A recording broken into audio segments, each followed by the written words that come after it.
Good morning, everyone. Fairly nice day out there today. And we also have our future mayor in training here today, so. Just take notes. Good. So I'll call the meeting to order. Are there any declarations of pecuniary interest this morning? And I do have quorum, 1, 2, 3, 4, 5, okay. Seeing none. We'll go to delegations, and there's a gentleman named Paul Wienko, and there's two people named Paul Wienko, or? Yeah. Tell us all about our good water, Paul. Is this on? Yeah, it is. Again, Matt back here annually to update you on the results of our inland water quality report that's done each year. Okay, forward, up, down. Okay, where do I push?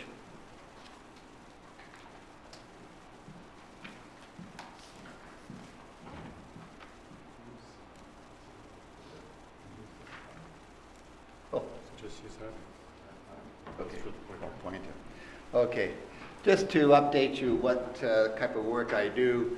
What I go out and as I do these vertical temperature oxygen profiles for all the lakes. There's eight lakes that I do. And basically I'm looking for a thermocline, but I don't necessarily find it all the time. I rarely find thermoclines. Thermoclines are an area where there's a sudden change in oxygen and temperature, which kind of prevents movement of fish from this area up into this area. And also mixing is different down here than it is up here. This is wind-driven mixing. This is current mixing that goes on down here. So there's quite a bit different chemistry between the above and below the thermocline. And when I do find a thermocline, I do take a sample of nutrients up here and 1 meter off the bottom down here. But when there's no thermocline, I just take the one sample at the surface for nutrient levels. The first body of water I do is the Severn River, and it's basically from the Swift Rapids, which is right about here, all the way over to the Big Chute. So I do this whole section down and through here, do 4 locations. And again, here I sample for conductivity. Conductivity is electrical potential of water, but it tells you if the water body is similar between areas. So if you look at the Severn River, it is a river, and you'll see there's very commonality between the river and one over here. This right here is different because there's a different source of water for Lost Channel. So if it wasn't for that, all these numbers would be very similar because it's a river and there's equal mixing down the river. This is a Secchi disc, which is basically the clarity of the water. So on this particular day, this particular season, Woods Bay was very, very clear. You could see 6 meters down. Here is the average for, I guess, 11 years, so it's around 5. So this year was fairly similar to the average, to the 11-year average. Here is the nutrient levels that we've been measuring this year. The average for the 11 years is 13.7. As I've indicated in the past, anything below 10 is considered good. 10 to 20 is questionable. Anything over 20 is not so good. So we always find that the Severn River has some of the highest nutrient levels in the township because they receive the water from Lake Gohome and Simcoe. So if you look at Russian Bay, which is up by the Swift Rapids, you'll find a high value there, and it somewhat reduces on the way down through to Cops Bay. So the top of the system and the outflow of the system. And the average is about 12 this year. Again, Lost Channel has a different source of water, therefore a different level of nutrients. And in this case here, there was a thermocline at Lost Channel, so this is 1 meter off the bottom, quite a high value. And down here, it's above 20, but this is quite a high value for lost channel. The next body of water I do is Gloucester Pool, all the way from, let's see, here's a big chute up here, so it's from Big Chute all the way south through to the outfall at Dam G in Little Lake. Over here, we've got the Black River coming in. We have water coming in from 6 Mile Lake at White Bay and 6 Mile Channel. So this is inflows from 6 Mile Lake. Again, we have water coming out of Little Gohome Bay into Baxter Lake, which then flows into South Bay. And I'll show you the values there.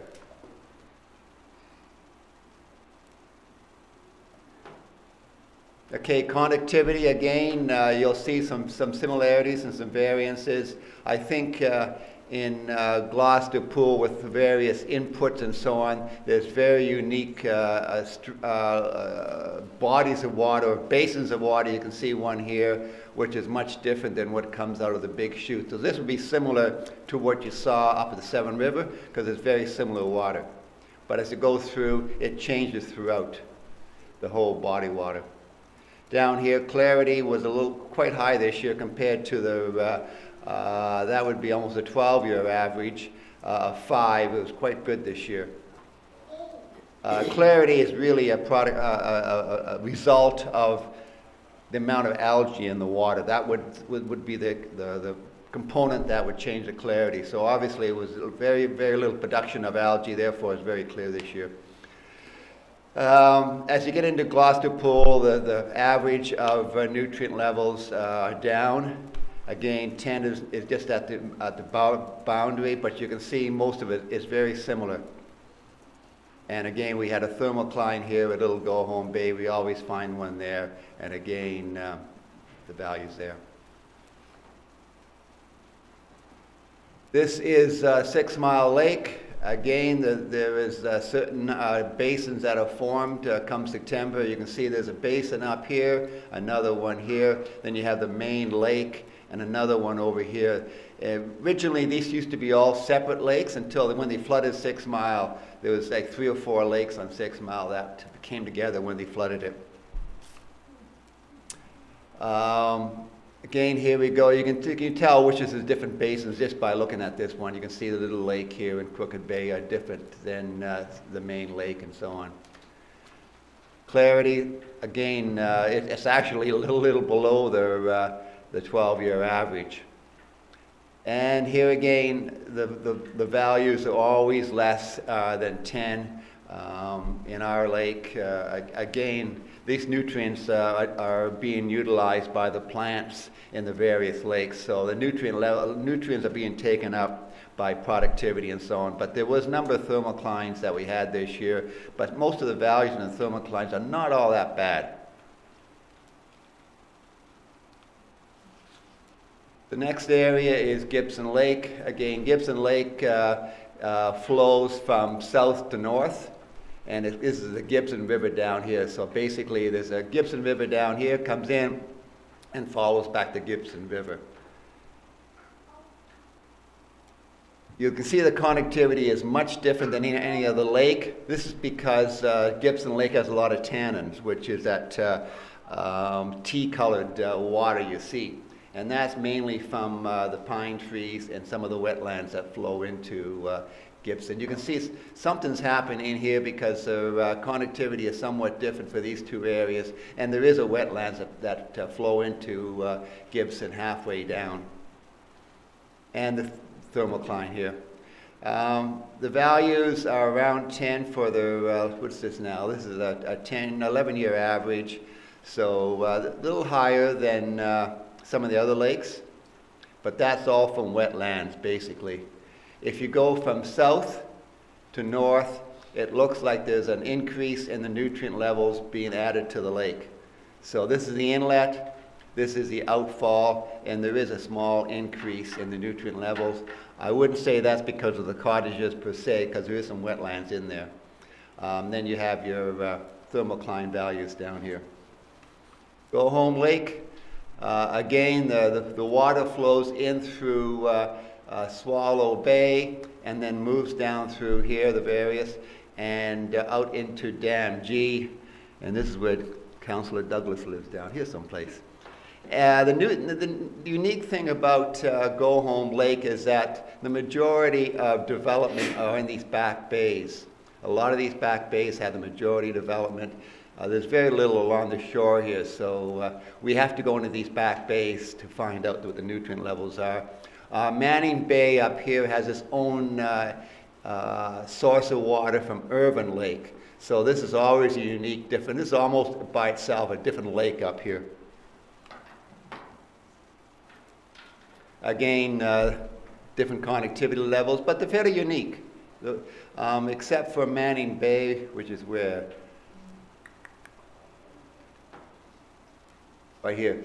Everything is fairly consistent because it's basically all the same river, but Manning Bay has a different source here.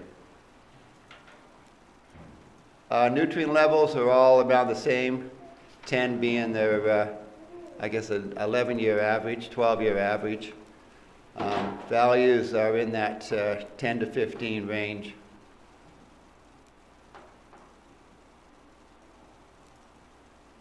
The next lake I go to is Gloucester Lake. It is very similar to Gibson Lake, where you have water coming in from the East Bay, flows down the lake and goes in the outfall. Again, very unique connectivity, so one body of water. There's no inputs into Gloucester Lake. Connectivity is very, Secchi disk or clarity is very similar, and somewhat similar readings. This right here is the input into there is a wetlands, so you have a higher value here, and as it flows down out to the outfall, you can see there's been a reduction or utilization of the nutrient levels, and there was a couple of years in here where we didn't sample, so this is probably about an 8 or 9 year average, this one down here. The last lake I do is Stewart Lake. And Stewart Lake does not have a real source of input. It's probably through groundwater that gets its main source. There is a little bit of runoff here down by the railway, but that is very, very little. So we believe that the main source of input is underground water. There is an outfall here, and there's one, I believe over here in Bear Bay. Because that's where the control dam is back in there, and there's a culvert up here. Again, connectivity is very similar because there's one big bathtub. Nutrient levels are quite low and always have been in Stewart Lake. The 7-year average is 6, and it was very similar this year. And even the thermocline had a low value. We also do bacteria sampling on all the various lakes. This is just an example of where we had some exceedances in Gloucester Pool. The provincial exceedance is 100 E. coli per 100 milliliter sample. So the provincial is 100. But we've set a value for our area in Georgian Bay at 10. So anything above 10 is highlighted here. But again, well below the provincial limit, which is a limit they close beaches. So this is very, very low compared to the province. But they are higher based on our own determination of 10 or more. Here, it's got to be 1,000, so this is all below 1,000, so that's the provincial criteria for total. Total coliform is mainly dirt.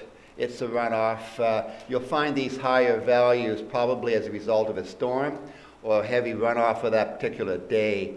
This is from warm-blooded animals, and septic systems and so on. So usually around marinas and so on. I don't know if we have one here. No. But usually around marinas we have a few higher values. The next one we had exceedances is in 6 Mile, and we had a couple of above 10 here. This one here, I don't know how to see that.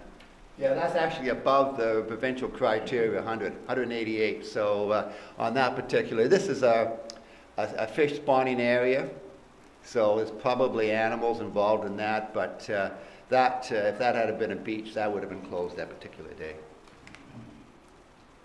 And this is the E. coli only, averaged over all the various sites, and you can see that here's a 10 value here that we have an objective. So everybody kind of met, in general, the objective for water quality on these lakes. And the recommendation is to continue the study. The cottage associations really appreciate this work because it does give them a snapshot of what their lakes look like after a full season of occupation. The district goes in the springtime. They sample in the springtime, which is basically when the lake is all mixed up during the wintertime. It gives you a snapshot before cottage season, and my results give a snapshot after cottage season. New this year, Myers Lake has asked to be included in the study, so that'll be the 9th lake. And also it's going to be a challenge this year because the lab that I've been using, the Trent University lab up at Dorset, has closed. And so I'll be looking for a new lab to do low-level phosphorus this year. And that's my report. Any questions? Councilor Douglas? Yeah, I just wondering, can you just explain connectivity for me, please? Okay, connectivity is electrical potential of water. But the reason we use that value is it determines, it outlines a basin of water, a bucket of water. And if you look at two sites and there's two different connectivity levels, then the source of water is different. If the source of water is same as we saw in Gohome Lake, connectivity was similar all the way across. Acts as one big body of water. It mixes well throughout the whole summer, but in areas like 6 Mile, there's like 4 different basins. So Crooked Bay gets its own water input in the summertime and goes in a different direction in chemistry than, say, Trans-Canada Bay, which gets its own source water. So the connectivity is different, therefore they act as different lakes or basins.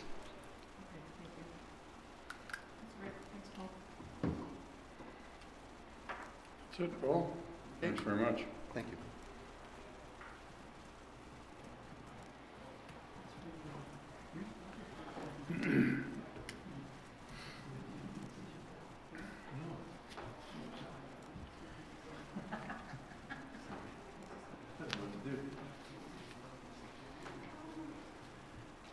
Paul, have you ever added up the amount of time you spend doing this? It's about 3 or 4 days of volunteer, and then the rest of it is, takes about 3 or 4 days right to report, but I charge for the report. Okay. So our next order of business is adopting the agenda. Just hang on there, Matthew, we'll get to you. We do have a resolution moved by Councillor Bocek, seconded by Councillor Douglas. Be it resolved that Committee of the Whole adopts the agenda of March 9, 2018 as amended. And I'd like to add item 8A, a tracking list. Did everybody get a copy of that? Yeah, okay. Any other suggestions for amendment? No? Call the question then. All those in favor? That carries. Thank you.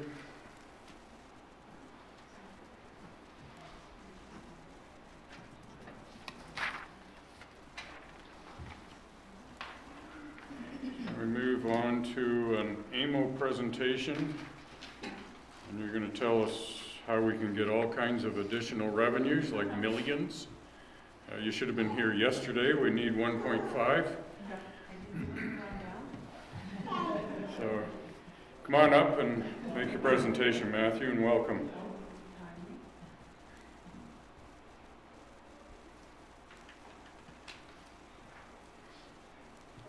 Well, thank you very much for having me. I heard about your discussions yesterday. When you're finished today, we can revisit the resolution. Well, thanks very much for the invitation to be with you. My name is Matthew Wilson. I'm a senior advisor with AMO. I've been at AMO for 11 years now, and before that I worked for the Ministry of Municipal Affairs and Housing, so I've seen some of these the challenges from both sides of the equation. But I think you have a pretty good sense of what it is that I'm here to talk about. And earlier this year, Lynn Dolan, who's the Deputy Mayor of the town of Innisfil, also the AMO President, she announced a municipal proposal to raise the HST by 1% to help fund critical local services in our communities. This presentation will help you understand some of the basics. It'll help you understand some of the work that we did to get to this conclusion, why we think it's necessary, what some of the alternatives are, and the most important reason that I'm here is to answer any of the questions that you have on this proposal. It's a new concept, there's a lot of layers to it, so we certainly want to make sure that everyone has a really good understanding of what it is that we're trying to do. So let's begin. Oops. The title that you see at the bottom, Imagining a Prosperous Future, really does represent much of what we've endeavored to do through the What's Next Ontario and local share process. The work that we have done has followed 3 specific phases. So it began in the spring of 2015, and that was about defining the problem that we have. And I have to tell you that this discussion is probably one of the most ambitious engagements that we have undertaken as an association in the last 10 years. Certainly from 2008 to this year, we've benefited from the upload agreement, that 10-year agreement that sets the course of the financial relationship between the province and municipalities and the uploading of social services that took place during that time. So this was really about having a conversation amongst elected officials across the province. What do we want our next 10-year plan to be? So we thoroughly discussed financial issues with municipal leaders in dozens and dozens of meetings across the province. And the first phase, as I said, was talking about what are the challenges that we face. The second phase was about looking at what some of the solutions might be. And the third phase, which is where we are today, which we presented in the spring and summer of 2017, was to present an action plan. Each of these phases was accompanied by a report. So our first report was a fiscal overview, which talked about some of the challenges, and we talked about it by service. So in terms of dividing social services, infrastructure, policing, etc. Our second report, membership engagement summary, reflected what we heard from elected officials across the province. And the third phase, which is our proposed action plan, details exactly how it would work. So the proposed action plan has been unanimously endorsed by AMO's board of directors as a leading option to try and achieve sustainability. So how did we frame the conversation as we were having all of these meetings? Well, in terms of what we set out to try and do, and what guided the discussion, above all else, we needed to be strategic and forward-looking, and considering options that would modernize the fiscal relationship. We needed to capture the diversity of municipalities across Ontario with flexible options that are accountable and transparent to the public. We had to consider options that represented good public and fiscal policy. We needed to be fair and equitable to the taxpayer. And above all else, we needed to come up with options that are sustainable for the long term for both orders of government, both for municipalities and for the provincial government. So what is the problem that we're trying to solve? This is it in a nutshell. To deliver existing services and close the infrastructure gap, every year for the next 10 years, municipalities will need an additional $4.9 billion. That's just the reality of what the numbers tell us. That's based on the trajectory how service costs grow each year in terms of operating dollars. That's based on accounting for the infrastructure deficit. That was a lot of that calculation of how big the infrastructure deficit was done by the provincial government itself. And then we also added to that some of the categories of infrastructure that weren't included, like recreational facilities and libraries, for example. So we tallied all of these totals up, and this $4.9 billion per year is the challenge that we have to try and address. And I need to also tell you that that's on top of inflationary increases to property taxes and user fees. So we've assumed that everyone is going to continue to raise their rates in line with inflation in both sides of that. The other big assumption that we made is that all of the existing commitments that are made by the provincial and federal governments, either with cost share arrangements or their infrastructure commitments, that they're going to continue to meet those commitments. Of course, there's no guarantee of that. I mean, at any point in time, the provincial or federal governments can change their policy with respect to municipalities and how much dollars they make available. So those are two big assumptions that we had to consider. It also meant that we had to consider a big and broad range of options in order to close that gap. So in total, we looked at 44 different options, and you can see on the left-hand side of the screen what some of those options are. So we looked at a fuel tax, income tax, land transfer tax, vehicle registration fees, an alcohol beverage tax, and along with a list of things that the provincial government could do to help reduce municipal costs. We looked at their impact in terms of how much money they would raise, their accountability, what if there were specific impacts geographically or economically. And after completing all of this analysis, it led us to one leading option, and that is the option of the HST. So what would the HST do? Well, it would help fund critical local services like roads, bridges, and transit. It would help reduce the upward pressure on property tax bills, and it would diversify how we fund communities. And it's important to know that this is not an idea that is untested or untried. A sales tax is used in many other parts of the world, including in 25 states south of the border. So it's a well-respected and well-used tool to be used at the municipal level. So how does the HST idea line up against other leading options? Well, I'm going to talk about two in fairly broad ways. So the first is, why don't we just use the primary revenue tool that we already have at our disposal, the property tax? Well, if we use the property tax to raise that $4.9 billion that I talked about, it would require an 8% revenue increase per year for 10 years. Of course, we have to remember that Ontarians already pay the highest property taxes in the country. So we'd have to ask some pretty realistic questions about whether these types of increases are achievable or whether they are desirable. And on a practical level, it means that someone who was paying $3,000 a year in property taxes in 2015 would be paying almost $6,700 a year in property taxes 10 years later in 2025. So that's the status quo option. That's what it looks like if we solve our financial challenges just using the property tax. Another natural option is to ask the provincial government for further uploads. So let's take a look at this option. So it is true that the provincial government balanced its books this year.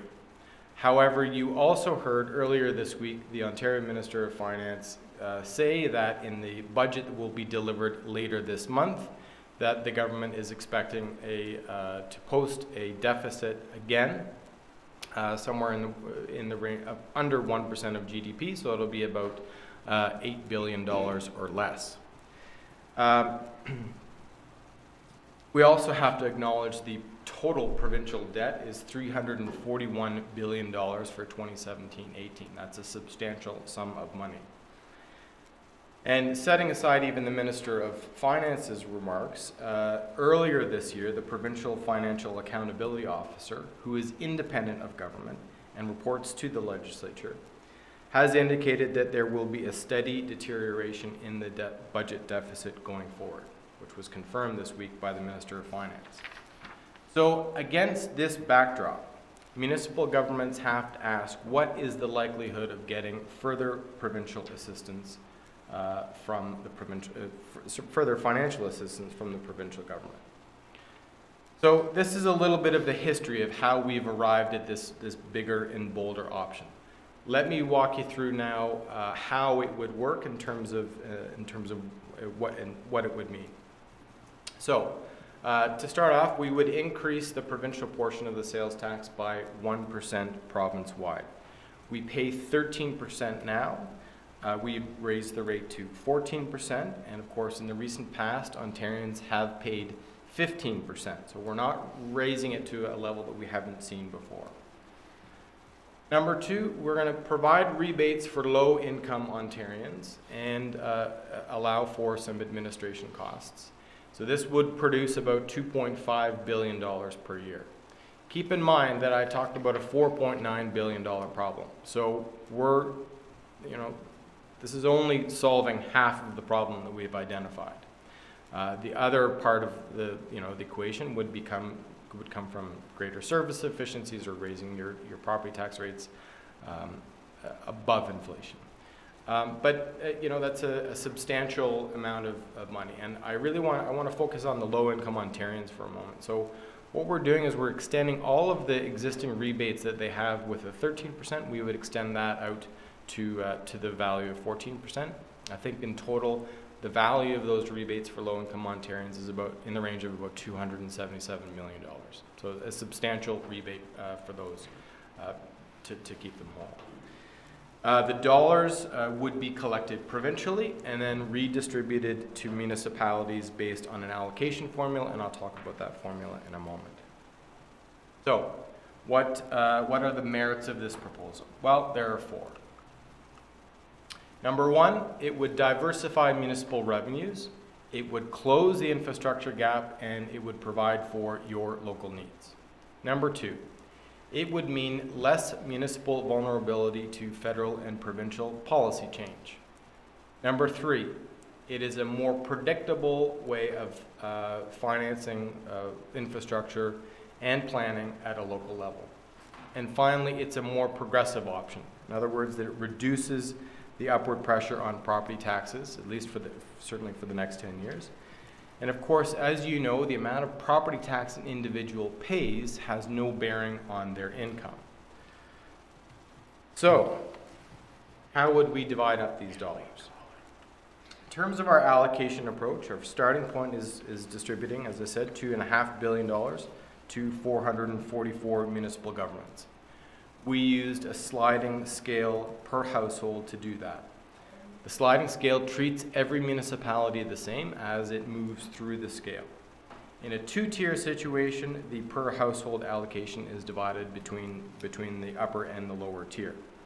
And in terms of how we calculated that, the share of upper tier owned source revenue is what we used as a proxy for service responsibilities. So in other words, if County X has 45% of the share of revenues in that region, then it would collect 45% of those new revenues. This is what the sliding scale looks like. So for your first 499 households, you would receive $573.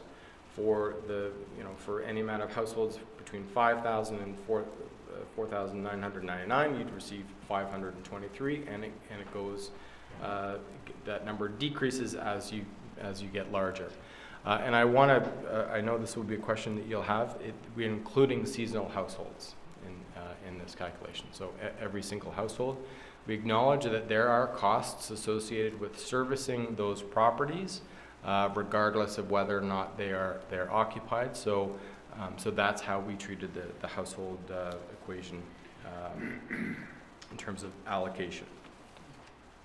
So in terms of what this means for you, how much money am I talking about? Well, this this will give you, I've just picked from some of the communities around us. Of course, I've got lists of if you want to know how much any other municipality has, I brought those lists with me.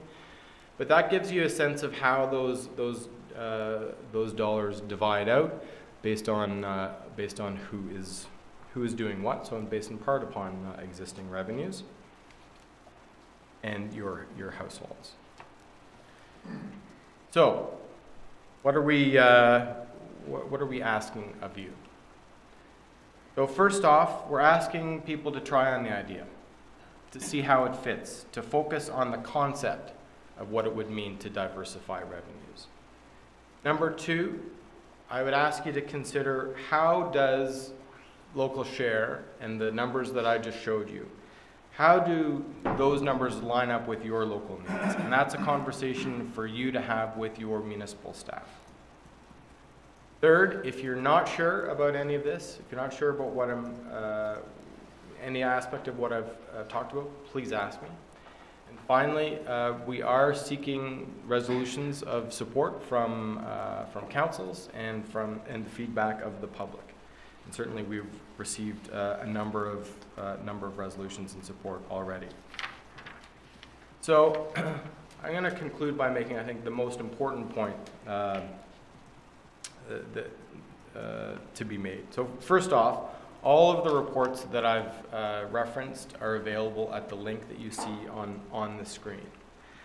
It also includes a number of presentations that we have made on this topic, including presentations by a gentleman named Nick Nanos. And Nick Nanos does a lot of polling for the Globe and Mail, and I'm sure if you read the Globe, certainly that his name will be familiar to you in polling circles. AMO commissioned Nick at 3 different times over the course of the last year and a half to get a reading of how Ontarians feel about this issue. Because we recognize no one runs for office with the desire to raise taxes and ask people to pay more. I mean, that's not why you're in office. You're in office to provide good services for your community and to reflect community needs in the decisions that you make as a municipality. So we recognize that. So we thought it would be really, really important, in addition to the conversations that we've had with elected officials, to have a bit of more of a conversation with Ontarians to gauge how they feel about these issues. At each poll, Nick asked 1,000 Ontarians, so it's a very good, solid representative sample from all corners of the province, what they thought of these proposals. In each poll, a majority of Ontarians were in favor of this option if it went to you, if it went to municipalities, and if it went to addressing the infrastructure gap. As a matter of fact, in the last poll that we did in June of last summer, the percentage of Ontarians who supported the local share increased to 73%. So almost every 3 and every 4 people are in support of this if it goes to you and if it goes to addressing infrastructure. I would also point out that we polled on the views of Ontarians if these dollars went to the provincial government. How did they feel about that? The level of support decreased from 73% to 20%. And I think that is also a really important thing. Polls found that Ontarians perceive you as the level of government that is most responsive to their needs. And I think that's a very strong endorsement of the kind of work that you do on their behalf on a daily basis.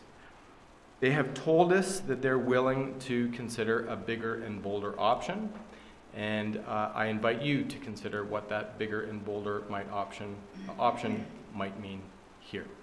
So with that, Mr. Chair, I'm happy to take questions. Oh, thank you, Matthew. Open it up to councillors for questions. Councillor Wienko. A couple of questions. Since the province is $341 billion in the hole, and if the province went ahead and did this 1% increase, wouldn't it be tempting for the provinces to keep all that money and pay off their debts? How assured are you that that 1% will actually find its way back into municipal coffers?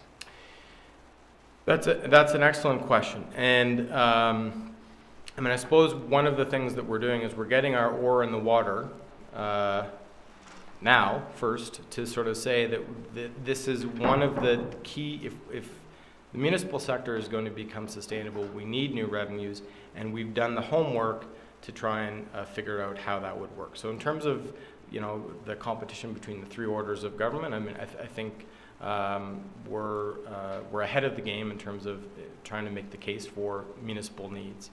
There is no guarantee that the existing cost share arrangements would remain exactly as they are.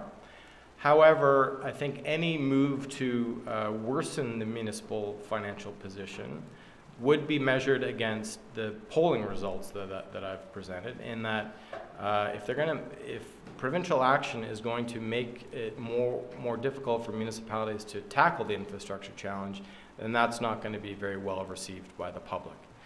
So that's one element of it, and certainly, you know, with the maturity of the upload agreement, you know, reaching full maturity this year, really the province has the power today to change any of the fiscal relationship, any fiscal aspects of its, you know, the amount of money it sets aside for municipalities. So it is a risk that the province would reassess how much money it provides to municipalities if we went ahead with this, but that risk exists anyway.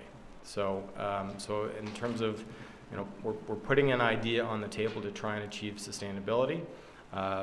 What that, you know, how that looks at the end, you know, we'd have to be very careful in our discussions with the provincial government to be assured that we're advancing municipal interests and not going the other way.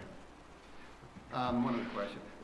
Just a statement on that one. I would think if the province had that kind of extra money, that 1%, you might find that some of the grants that they presently give us may disappear too. So true. Get mixed up and all that True. stuff. Yeah. The other question I have is the allocation of the money over the 444 municipalities. Some municipalities say there's two municipalities of equal size, but one doesn't have any infrastructure issues, they don't blow a lot of bridges or whatever, and another one does, or one doesn't have a lot of social services needs, and the other one does. How do you correct that? Because they're both the same size, so they both get the equal amount of money, irregardless of their needs? I mean, generally, certainly, there is a range of difference between one municipality and the next in terms of the infrastructure needs that it might have, or the social programs that are offered. But we can account for everything, and our objective was to try and come up with a solution for the sector as a whole. And certainly, you know, most municipalities have fared within, you know,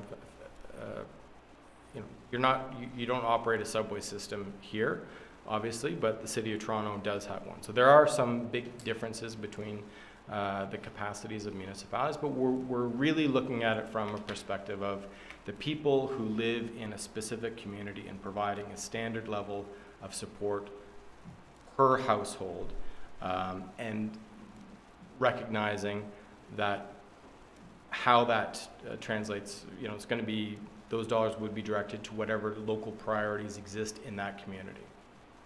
So this is predominantly to fix the infrastructure challenge. That is what we're trying to solve. But we also acknowledge that for some communities, that challenge might be providing services. Councillor Cooper. Thank you.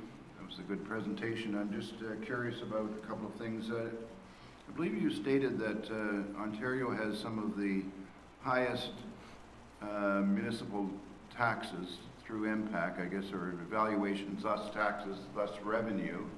Is that correct?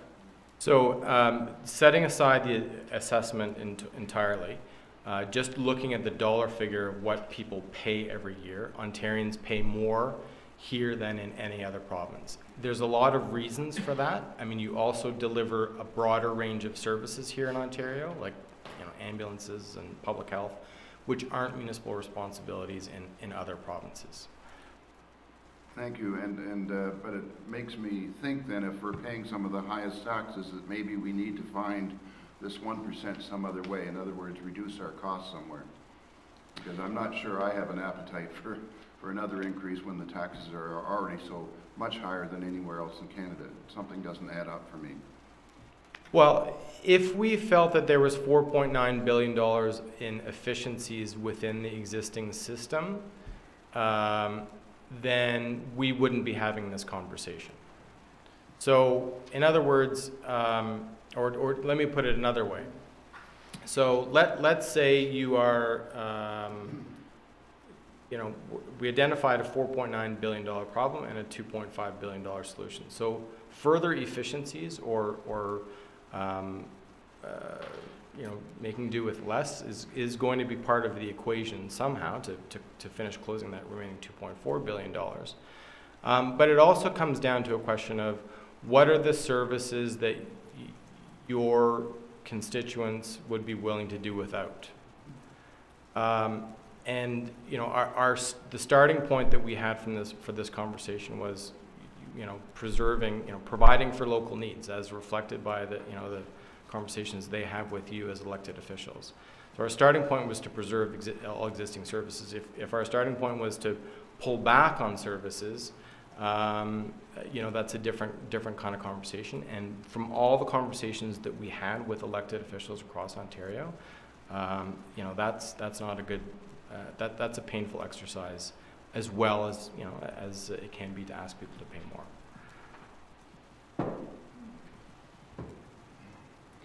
My question was very similar to Councillor Wienko's. I guess I've been around a long time, but 21 years now in politics, and before that I didn't give a rat's you-know-what about it, other than I hated paying extra taxes. But I have very little trust for our upper level governments because their election promises go in the trash basically after they get elected. So I don't know if adding a percent, I'm along the same lines as Councillor Cooper. They need to start looking at efficiencies in there. I mean, we're constantly looking at it at this level because we're the closest rubber to the ground sort of thing for our constituents to come at us. But I don't know whether I'll vote in favor of this or not. I may sit on the fence for a while. Well, so, I mean, keep in mind that my job is to look at your needs and the needs of all of 443 other councils across Ontario, and to make municipal governments and the local government system as strong as it can be, identifying problems that we know are on the horizon. We know Ontarians understand that there's an infrastructure deficit that shows up in the polling. There's been, we've been talking about it a lot. And let's just say, and the other thing I want to say is I'm not here to defend provincial policies or their actions or what has been happening. But let's just say the provincial government miraculously comes up with $4.9 billion. Given all of the other provincial priorities, healthcare, education, post-secondary education, provincial infrastructure, hospitals, you name it, why would we as municipalities think that we would be at the front of the line to get those dollars? There is a lot of competition for those provincial treasury dollars from a lot of other organizations, who aren't municipalities.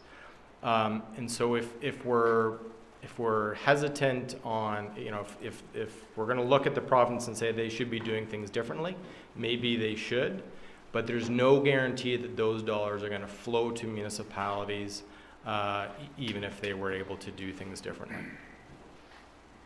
Okay. Don't get me going on healthcare. There's too many layers that are sucking the money out of all of us and getting nothing done. So, Councillor Douglas? Thank you. I think one of the key things that I keep hearing here is there's no guarantee. And that to me is a real concern. Just as recently as yesterday, of course, you probably already heard, trying to get dollars for the smaller municipalities is very difficult.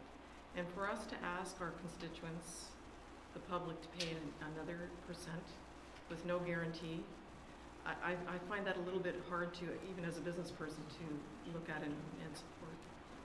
So you're talking about your failed OCIF grant application.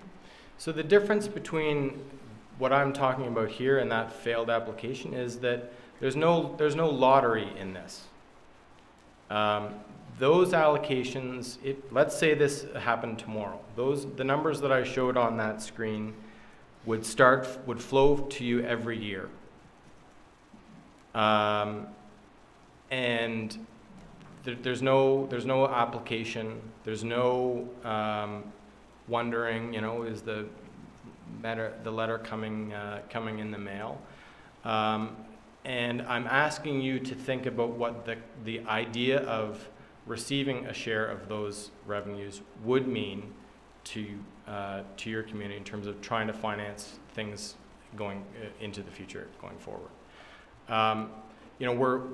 This is an advocacy objective. We're trying to get the province to move in this direction so that you have that predictable amount of money that flows every year. You're not phoning up Queen's Park and wondering, where's our grant application, and finding it doesn't come, and then you're having to issue more debt. These dollars would flow to you on a regular basis, would become part of the system of financing local government. And you're right, there are no guarantees. I mean, I can't guarantee that I'll wake up tomorrow. I mean, there's lots of things that are not guaranteed. But we're trying to focus on the idea and on the concept of what this could mean and how this could improve the circumstance, rather than continuing to struggle from one year to the next. Thank you. Kathy? I think you're looking at, per household in this township, about $500 a year. Was anything ever, other than raising taxes, I mean, I'd like to see that $500 come to each house, come to the township and straight through, not from the province. Is there any way that was looked at? So in terms of, we did look at that. So the reason we didn't do it purely locally is for a couple of reasons. First of all, if every municipal council across Ontario was administering their own municipal sales tax, that represents a heavy administrative burden that you will require a dedicated bureaucracy to establish to try and administer that. So it would come with an administratively expensive way of doing it. Number two, within the boundary of your municipality itself, you are unlikely to generate the types of revenues that I've just been showing on the screen. So no, sorry, I have nothing to do with sales tax, not increasing HST. Yeah. Another way of getting $500 every per household directly to the municipality without it having to go through the province. we would need, so where would those dollars come from? Well, that's what I'm asking you. Another way to generate that type of money. So I tell you, we looked over we turned over every rock we possibly could in terms of trying to come up with options. We looked at those 44 different options that I talked about, and that included things like interest arbitration. We also pay the highest policing costs in the country because of provincial arbitration rules. If police and fire employees had received the same increases as other municipal employees between 2010 and 2014, that would be $485 million of savings. So there's a lot of money there. You're spending a lot of money because the province tells you you have to spend it in certain ways to provide provincial standards. So The only other way to get that kind of revenue is from savings, but you know, trying to generate $4.9 billion of savings will be a very painful and difficult process, and would mean withdrawing a whole bunch of services from people. So I guess what I'm trying to say is that we can't solve this problem without considering new revenue options. I don't think the province has the dollars to give it to you. The property tax, which is your next best alternative, is going to be a really painful way of making a select group of people pay it. A sales tax lessens the burden and spreads it out over a broader base of people, and it's a more equitable way of asking people for the revenues needed to sustain local services. Did I lose you? No. Okay. Did you look at tariffs on American goods? Like steel? More than that. Peter. Yeah, just quickly, I'm a little bit confused here. Maybe I missed what you said about this, these numbers. But those municipalities make up the District of Muskoka. Right. So you're told they're one and the same. Yep. So this is what would be distributed to. So if you tally the total, and I don't want to try and do that right now. But that's the formula that we've developed, is the total allocation for municipalities in the District of Muskoka, and then that's how it would get divided between all the different communities. I'm sorry. They don't add up. That's why. That's not a total at the top. That's the district share. Yeah, that's how much the district is going to get, and then add up all of those, and that's how much the district and its constituent lower tiers would receive. This is money coming in, not going out. Right. So if this was impacted tomorrow, that is how much you would receive. $1.1 billion million per year. Right. In perpetuity, as long as this exists. So you've really helped me here, because I think we could just stroke off that first line and we'd be back about 0.5% as opposed to 1%. You see what I'm saying? Say that again. I think he's saying, is that a 50-50 split? Like, if you add up the 6 municipalities, does it equal 14,561, or is the split 45-55, or? So the split was determined based on how much tax the district collects versus how much tax you collect. So, and we use that as a proxy for service responsibility. So let's take policing, for example. So in some municipalities, policing is a upper tier responsibility. In some, it's a lower tier responsibility. So we're trying to use, we're trying to take the services the lower tier versus the upper tier provides. We're assuming that the property tax that they collect reflects the service split, and then we're allocating it to the lower or upper tier based on that. And a different example, for example, so is the federal gas tax. So the federal gas tax is split 50-50, upper tier, lower tier, regardless of who is doing what. In this formula, we tried to say, okay, let's try and be a little bit more reflective of local circumstance. Let's not just automatically split it 50-50, but we'll use revenue generation as an example for the where services are provided, if they're upper or lower. And so in the District of Muskoka, it might be 45-55. In Durham region, it might be 60-40. It's a little bit more reflective of what's happening locally in terms of how that gets split out.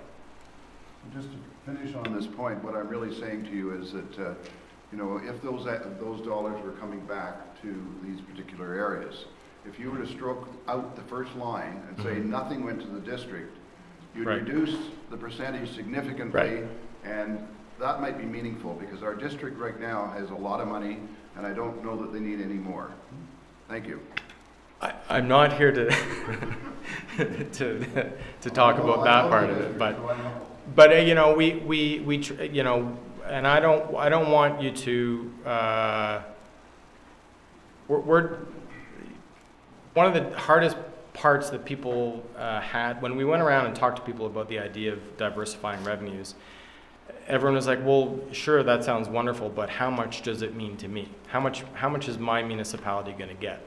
And so we went through a whole bunch we hired a financial analyst to help us develop a whole series of different options to try and illustrate how we could divide it. We ended up with this option. It's easy to explain and easy for people to understand, but this is really just an illustrative example. There's no, obviously no guarantee that this is exactly how it would be, but it's there to give you an idea of how much, how we could divide the pot to reflect your local needs. Lori has something. Thank you, Your Worship. I didn't necessarily have questions, just a couple of things I wanted to say. Jane and I both think that this is a good idea. That's why Matthew is here today talking to you. Yesterday was a great example. We had a $2 million project that nobody wanted to fund. It's not attractive, it's not sexy, you're not going to cut any ribbons, but we had to find the funding for it because it had to be done. This gives us a potential of a dedicated revenue source, which I think is really important. I was interested to hear the allocation formula is per household. That's a good news story for us because the gas tax that Matthew talked about is based on census population, which means that we get it on permanent population, not our seasonal needs, which is a huge problem for us. I might suggest a small, if council is considering passing the resolution, a small amendment to it to make that clear that it's a per household including seasonal, because I think that's absolutely key for our municipality. And I have an idea of how to update the resolution if council is so interested. Well, maybe we better put the resolution on the table. You going to hang around to listen? Sure. Okay. Yep. Any other questions at the moment? No? So moved by Councillor Bocek, seconded by Councillor Douglas. And this is quite long. Whereas Ontarians identify infrastructure and transit as the biggest problems facing their municipal government, and Ontarians already pay the highest property taxes in the country. And whereas municipalities have limited authority to make changes that are needed to reduce the cost of delivering municipal services and financing infrastructure projects. And whereas a 10-year projection, that's 2016 to 2025, of municipal expenditures against inflationary property tax and user fee increases shows there to be an unfunded average annual need of $4.9 billion to fix local infrastructure and provide for municipal operating needs.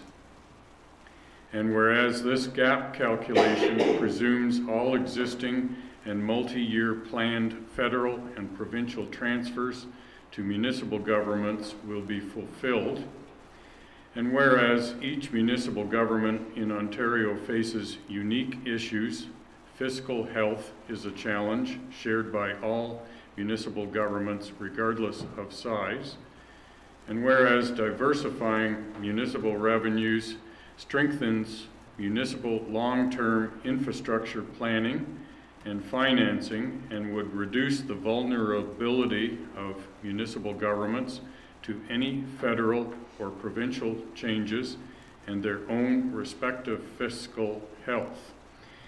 And whereas a 1% increase to the provincial portion of the HST adjusted for low income rebates would result in about $2.5 billion in new revenue would be distributed equitably to help every municipal government in Ontario fund their infrastructure and services with greater predictability and reduce pressure for property tax increases.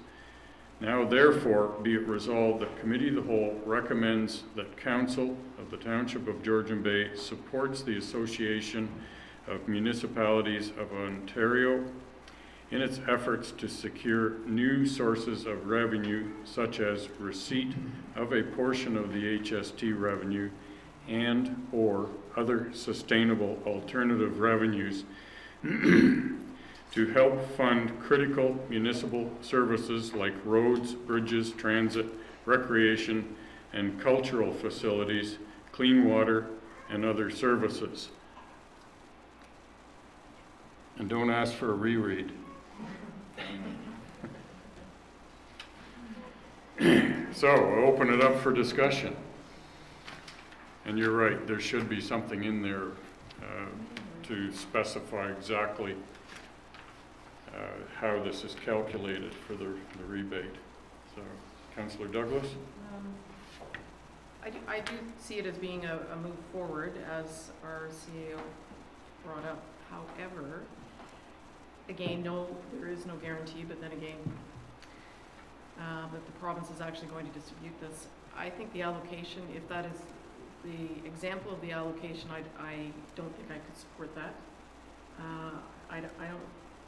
I mean, it's very difficult for me to see those kind of funds go to the Muskoka district when we don't have an equal breakdown in that. So, yes, I support, and yes, I would like it somehow tweaked before I can really support it. Councillor Kay? Yeah, it's funny that Cynthia would say that. The money, on the example, the amount going to Muskoka District is phenomenally high compared to everybody else. We already pay a phenomenally high amount to them from our regular taxes. Is that 14 million justified?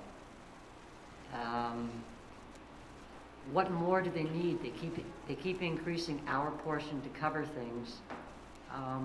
I'd like to see that 14, maybe let them have 7 and have the other 7, you know, like split. I don't think it should be a 47 or 45% allocation to the district. I just can't justify that. Councillor Cooper?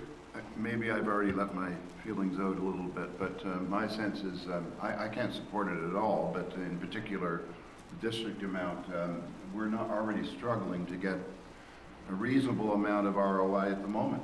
And so I really wouldn't support any funds going to the district, and I'm from Missouri on the rest of it, so I'm a no on this. Laurie? Thank you, Your Worship.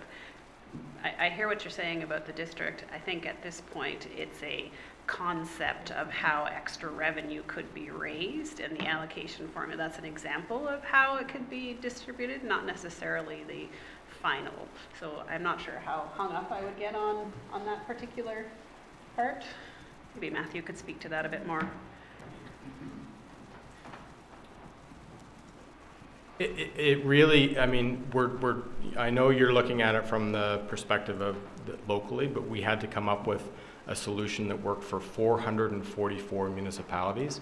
We needed to do a formula to make that happen. And you know, adjusting the formula, it's just the way the math works. So as your CAO said, please don't reject this idea on the basis of the allocation, because it is just an illustrative example to try and show you how much revenue could come. If you want to reject this idea, please do it on the basis that you don't want to pursue a sales tax to fund your local services. Reject it because you think the province is going to give you a solution, or because you want to raise property taxes, or for many other reasons that you might be opposed to this.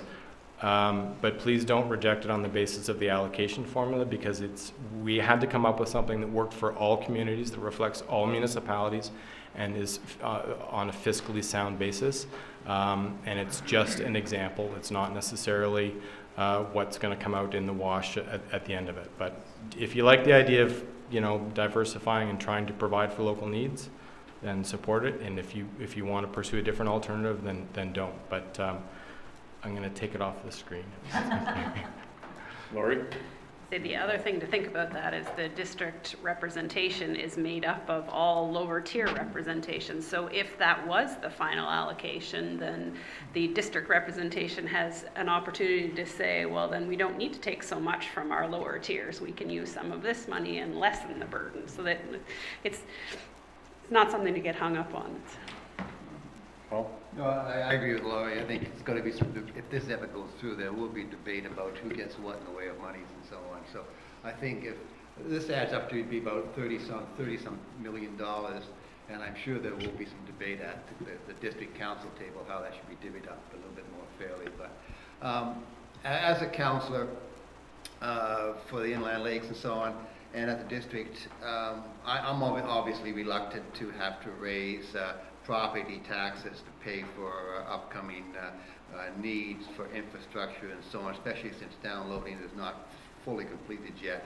And so we do need further funding from the province. I'm skeptical, like everybody else here, that will the province actually come through with this additional money if we increase the 1%? But what choice do we have? AMO has done their homework. They've been working on it for 3 or 4 years. They've looked at all options, and they're recommending a 1% increase in HST. Who might argue with that review and suggest something else? We do need the additional money, or we'll eventually need the additional money. And if it's a choice between increasing the HST or property taxes, I know where I'm going to sit. So I'll support this anyway. I'm a little skeptical that this will even actually go through, but if it does, hey, what the heck, eh? We've got some extra money, and I don't think any of us personally would be that concerned about a 1% increase in the HST. So I'll support this and let AMO do their thing, and they're the ones that we expect to take on these major issues with the province, and if we don't support them here, I don't know when the heck we're going to support them. So I'm all for this. Kathy? The second whereas, no, the third whereas, a 10-year projection. This reads to me as if it's a 10-year plan. Is it going, if we're increasing the HST by 1%, is it ad infinitum, or is there an actual time limit on it? So if this went through, given the projections that we have, we would have succeeded in closing the infrastructure gap over a 10-year period. Okay, so, sorry, okay. All right. Just going to clarify, that paragraph is talking about the infrastructure gap. It's not talking about the HST portion. It's just saying over a 10-year period, we're going to have $4.9 million Okay, in infrastructure needs, and we're going to close some of that gap by 1%. There's nothing in here that says it's going to continue. Like, I'm just curious as to whether this 1% increase in the HST is going to go on forever, and is that money forever going to come to municipalities? Or, the initial, if it went through, the initial reason for increasing the HST by 1% was for a percentage of it to come to municipalities. And would that continue forever? I don't know. It's hard to know. I mean, we're working today to try and come up with a plan for what that's going to be. Could I say ask me in 10 years? I'm not sure. It'll depend on the fiscal. It'll depend on how things look in 10 years from now. Maybe we'll be facing a whole other set of challenges. Maybe we won't, and we won't need that level of taxation. We can pull back on our property taxes. But if we want to solve the problems that we know exist now, this kind of measure would financially address it. And maybe in 2025 we're looking at a whole different set of challenges, or we've solved some and we don't need it going forward. But we're just talking about what we know we need to fix today. Okay. That's it. Councillor Douglas? Well, I just want to say, although I am skeptical, I realize that we need to do something, and I do appreciate that AMO has taken the time to put the reports together and put the research into it. I do feel that maybe what you're saying about the HST is a better option, of course, than the property taxes, especially for this particular township. And there is no guarantees, I understand that, but without some forward thinking, we're going to sit at the same spot, and it's only going to worsen, probably. So I would be in support and hope that AMO pushes very hard to make sure the money comes where it should come. I don't know what powers you really would have over the province on that, probably not much, but with the support of the townships, hopefully we do see it come to fruition. Thank you. All right. Yeah, I'm going to chime in on this a little bit because I basically represent a population of people that can barely pay their bills as it stands, and to put another burden, another tax on top, because we know there's taxes coming every time we turn around. I'm talking about going to a 14% sales tax. I come out of the tourism business. We lost all the American tourism when it went up from 7% to 8%, and then when it became an HST, federally and provincial, the American tourism just left. It was gone, and the investment dollars were gone. No, I don't support this. I would hope that the province would be fiscally responsible and lower their administration costs and lower their burden to the taxpayers and come up with these revenues by cost savings, not by adding more tax dollars to the individual. I did the math on this. The math doesn't work. I studied it. I took a look. You know, if I would rather send you a check for $523 and you give us the money than you know, nickel and dime me to death at 1% on every single purchase I make, which my family, my household will probably spend $100,000 per year, which is HST applicable. I do the math on that. This doesn't work. And I'm an average Joe paying the average amount out in HST every year. So I look at the formulas. We don't have a subway system. We don't have bridges like the Gardner Expressway. We don't have infrastructure costs like the big cities do. And I can see the share portion of this all going to big municipalities to support their big infrastructure problems. And we're just subsidizing Mississauga and Toronto and Brampton even more by doing this. So I do not support this, and I never support any increases from the provincial or federal level for taxes. Save the money by reducing, don't increase the money so you can spend more. My thoughts. Paul? Well, I think some people are living in a wonder world because my skepticism is that the province or the federal government or the district will not find the efficiencies that we will need in the future. It's a wish game. It isn't going to happen. I've been around too long. Larry's been around too long. We just haven't seen the efficiencies. We're down to bare bones now. And we've all been on council here at least 4 years, and you guys haven't found that many more efficiencies that we can get in-house. I don't think the province is going to find them. I don't think the federal government's going to find it. So really what this vote comes down to today, either we ask for the 1% increase in HST and hope like hell that we might get something out of it, or the alternative is to raise property taxes. So this right now is a vote between HST and raising property taxes to cover our issues in the future. So that's what this vote is about. Two options. And I know what I've said on this whole thing. I do not want to increase property taxes, and that's the only option we'll have by turning this down.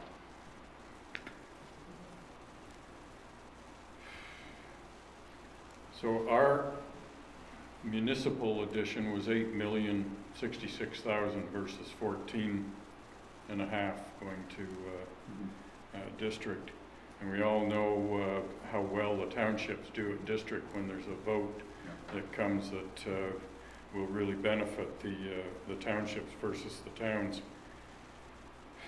This is why I'm sitting on the fence with this one, because if we start voting at district to allocate the money somewhere, we'll be the losers, because we're already subsidizing the three towns big time in a number of different areas.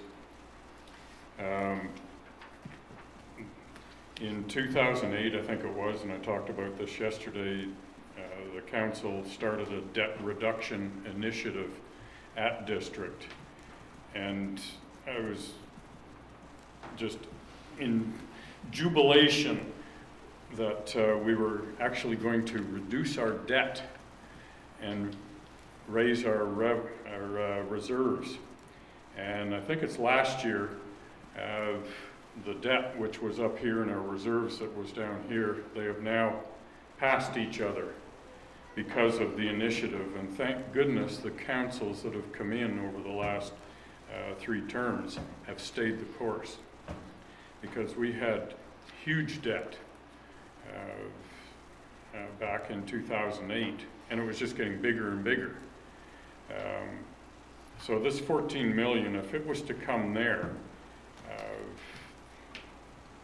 I would want to see it put against what we're collecting from everybody throughout Muskoka. So instead of collecting 72 million in taxes off it, we should be taking 14.5 off that, so that the district portion of our tax bill drops by that much. I mean, right now, what are we, 27% of the total tax bill? District's about 41, and the remainder's education. And that's been that way for quite some time. We've done so much fine-tuning here. We squeak when we walk, so. In district, well, they're well-oiled as far as I'm concerned, and they don't need this money, in all honesty, but I hate to think how it will end up at the council table should this go through. So, Councillor Cooper?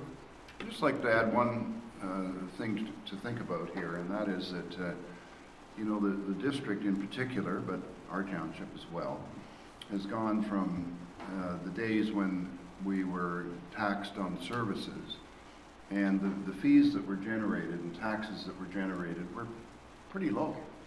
And the district now has so much money through market value assessment, particularly in this area where so many of the properties are waterfront, whereby they're not getting the same kind of services as the cities are, and yet generating massive amounts of money to be spent on projects that many of us here do not benefit from. So I'm sorry, but if you did a graph and looked at the revenues from services-based taxation to the market value assessment, it would be wild. It'd be like a hockey stick. It'd be exponential, the funding that changed. And so I'm sorry, but I can't support this. So I do have an amendment. The mover is Brian, the seconder is Cynthia. If you're agreeable to this, instead of distributed equitably, the amendment is on a per household basis, including seasonal households. So in other words, not the same as the gas tax. Brian, if you agree to that, we initial it. Makes it a little more palatable.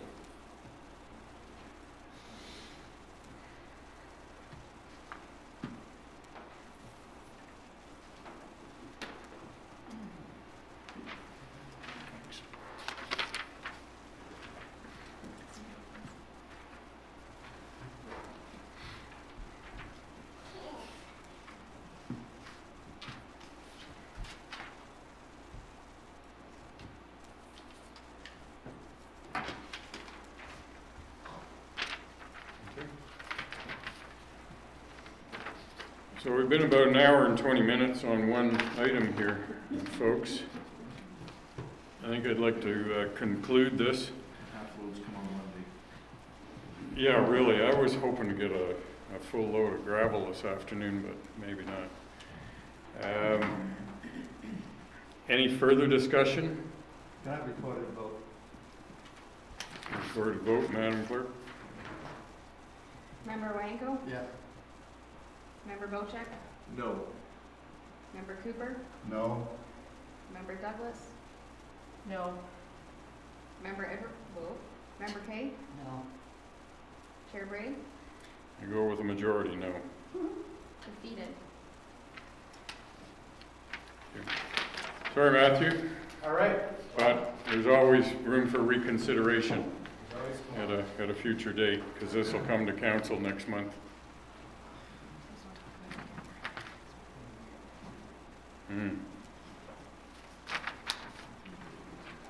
Thanks for coming, and very interesting.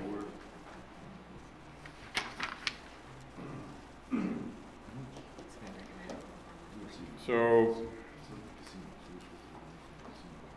if committee can bear with me, I'd like to skip over to open forum, unless Danielle, if you want to hear the rest of our meeting.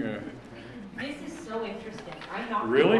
Oh my God. Run for council then. Oh, I'm a stay-at-home mother too. I get to talk with adults. Like, oh my God. Oh, and think about things other than toys and poopy diapers. And, really well, I've long done that. Oh, do I get to talk though, really? Yeah, come on right up to the chair here Okay. and get a microphone turned on, so because you're on webcam. Oh, am I? Yeah. Well, I'm actually here for a more positive note. I want to give you guys money. I mean, that works, eh? So, I own and operate the Great Canadian Food Truck, and this is my 4th year in operation. And in the 4 years, I've moved 3 times and had 2 kids. So it's been a little busy, and this 4th season, I'm going to get childcare, and I'm going to get to leave the house, and I'm really looking forward to it. Most of my business, I live in Mount Albert, Ontario. We're a small little population where we pay a ton of property taxes. But I'd be all for an increase instead of the 1%, as a side note. But anyways, needless to say, I fell in love. I came up here a month ago, and it was a nice, sunny, warm day. I brought the 2 kids, and Mike, the owner of 6 Mile Lake Marina, had approached me a few years ago to come up for a few weekends. And at the time, I wasn't able to commit. You guys are a little far out of my area and that kind of thing. And this season, it's different. I live in a cottage setting, but I feel like I want to follow the crowd north. And when I stepped out of my car and I look at your beautiful lake, and it was just, oh, I'm like, this is where I want to be. So I had called the town. I said, I want to get a business license. I'm hoping that you guys can help me out. They're like, yeah, no problem. Everything's good. Then we got to the zoning department, and unfortunately, his property is not zoned for a restaurant accessory. And I understand the process of having to go and having it rezoned and all that kind of thing, but he's not able to commit to rezoning based on the process, only because of me. So I start booking in March. I never know what my season's gonna be like. I have the young kids, I've got to factor in my family and that kind of thing. So I don't know how much of a commitment I could give to him in regards to how many days of my summer I could commit to. But before I commit to anything, I just want to get a license because I want to do the right thing, and I want to make sure that I'm bringing in the dollars into your community, because I'll be here more than just once, kind of thing. So basically what I'm asking for is for you guys to give me, or however you would do this, special permission to come up and create a community feel. Food brings people together. I'm not just a chip truck where I deep fry a whole bunch of boxed items. I actually hand make everything. I have an award-winning pea-meal bacon sandwich, alongside with vegan and gluten-free and healthy alternatives for your residents. I know that 85% of your residents are seasonal and they are looking for other food options. So I'm just hoping that with that special permission, I could then get a license, give you guys my $300, but I'd also like to propose that if you guys were to work with me, I would like to work with you to really enhance your community. And if I were to, service 2018 customers over my season, which I know I could achieve, I would give $1,000 to the charity of your choice or a local food bank for Thanksgiving, or whatever you'd like me to put the money towards, even if it's right back into this so that we don't have to raise anything, whatever you want me to do, I'd be happy to give you guys back a charitable donation just for letting me be part of your community for the summer. So I don't know if this is something you guys normally do. I tried to read every bylaw, every document on your website. I was gonna have 2 kids with me today. Thank God the other one pulled an all-nighter and I managed to pawn her off to somebody else. And I'm here with only 1. But Mike would normally go through the process of rezoning, but the temporary rezoning is a 3-year thing, and I can't commit to that, and he's not actually building a restaurant. He doesn't know how it's gonna go, or it's just so up in the air. If things were to go well, we would rezone. I would hopefully establish myself, maybe become a member of your community. I don't know, you never know, but I'm just here to ask for help. So if you guys can direct me in the right direction, I would really like to be part of your community for a few days throughout the summer. I talk a lot, I'm sorry, I don't get out much. as you can tell. So, yeah, I just want to give you guys some money. I want the business license, but business license is being held up on zoning because technically zoning doesn't allow for a restaurant accessory. But I'm like a mobile thing. Like I get in the car, I go. I'm not building a restaurant on a non-property that doesn't allow for zoning. So, I don't know. Well, thank you, Danielle. We've been following our zoning bylaw to the letter, we hope, constantly, but let me talk with staff. I take it they have your...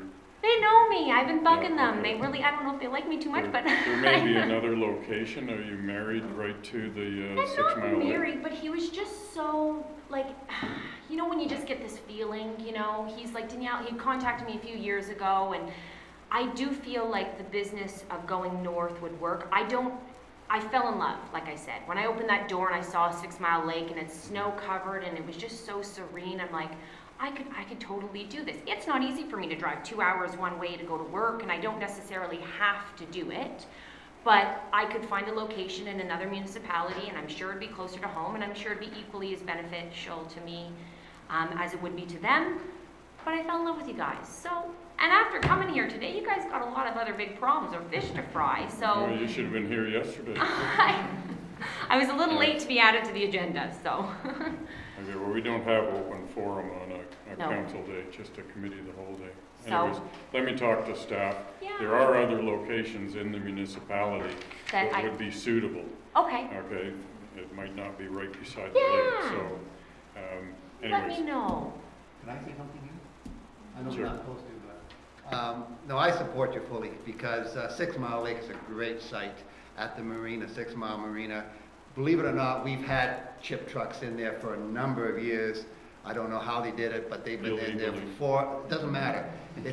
But it's a Well, very, you can very go there. popular spot at 6 Mile Lake. She's going to do really well. I really support her idea of 6 Mile Lake. And I just to put her someplace else to make it legal, I don't think it's appropriate. 6 Mile Lake has got we got a municipal parking lot there. A lot of Yes. people come, they drive in, and a lot of people boat in. So I really support this. And I'm hoping we can give her some kind of a license of occupation or something that we can work it out and get her into 6 Mile, because there's plenty of room there and it's a very popular site. So let's Okay. not put her in the boonies someplace. Okay, we get the picture. Okay. I'm gonna close this off now, Okay. okay? Yeah. And we'll get Just back let to me you. know. No Okay? problem. Thank you very Thanks for much. coming. No, I really appreciate it. Thanks for having me. Okay, and we're gonna take a 10-minute break.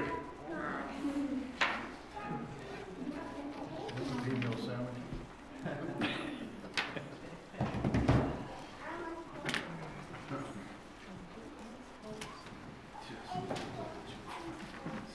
Okay, just quickly.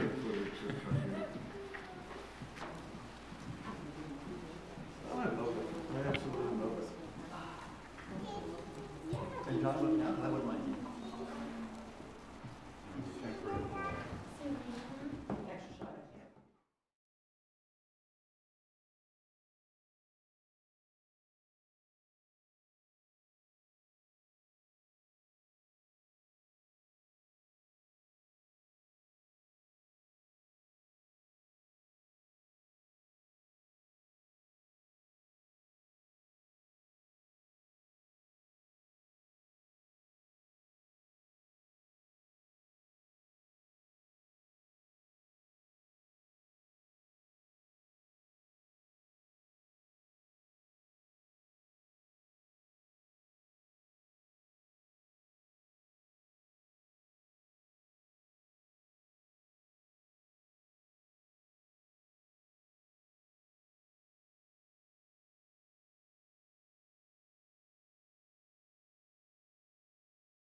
Here. You're set. You good?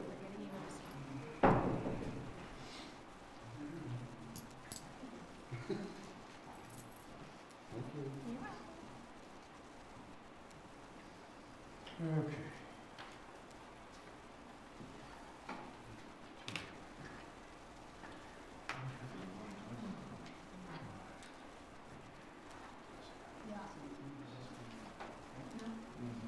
So if the last 6 items of the agenda take an hour and a half each, That's not happening. You don't get any lunch today, and we'd like you to be out by noon, so, I see we've already been kicked out of our committee rooms. yep. We'll probably be done by 11. Okay, are we good to go? Yep. Okay, so we'll call the meeting back to order. Code of conduct, briefly, Jess? Okay, thank you very much. Perfect. Everybody's read the report? Yep. I'll read the motion, moved by Councillor Bocek, seconded by Councillor Douglas. Be it resolved that Committee of the Whole recommends the Council adopt the updated Code of Conduct bylaw and respect in the workplace policy. Can I have a small report from Jessica? Because I'm still somewhat confused. If somebody makes a complaint, how does it go? I'm going to over to Connie because the reason the code of conduct was updated was to reflect the required changes in our respect in the workplace policy. So there are 2 different ways you can make a complaint, right? So if the complaint came from staff, the change in the respect in the workplace policy, the staff will bring forth a complaint. They have the option at that point, it'll be looked at under the Occupational Health and Safety Act, but then they also have the option to go through the Integrity Commissioner and file a complaint. Our old policy for the staff, what we had set up was that staff, if they had a complaint about harassment against council, that we were rerouting them just to the Code of Conduct policy. The problem with that is that during some recent integrity reports and so forth, we realized that we can't negate our responsibility to investigate a complaint that actually comes to us under the Occupational Health and Safety Act. So staff, if they brought forth a concern, we would investigate it as per the Occupational Health and Safety Act. If they wanted to pursue a code of conduct under the council code of conduct, they could, but one doesn't negate the other. That's the change from the staffing side. As far as the, I don't think there's much process difference. Jessica, maybe you could speak to the actual council code of conduct. No, there's no process difference in the code of conduct. The code just now relays staff to review the new policy. Yeah, but under the Code of Conduct, we have the Integrity Commissioner looking at it. Yes. Under the, what do they call it, respect for the workplace, that would be investigated by who? So there would be a third party.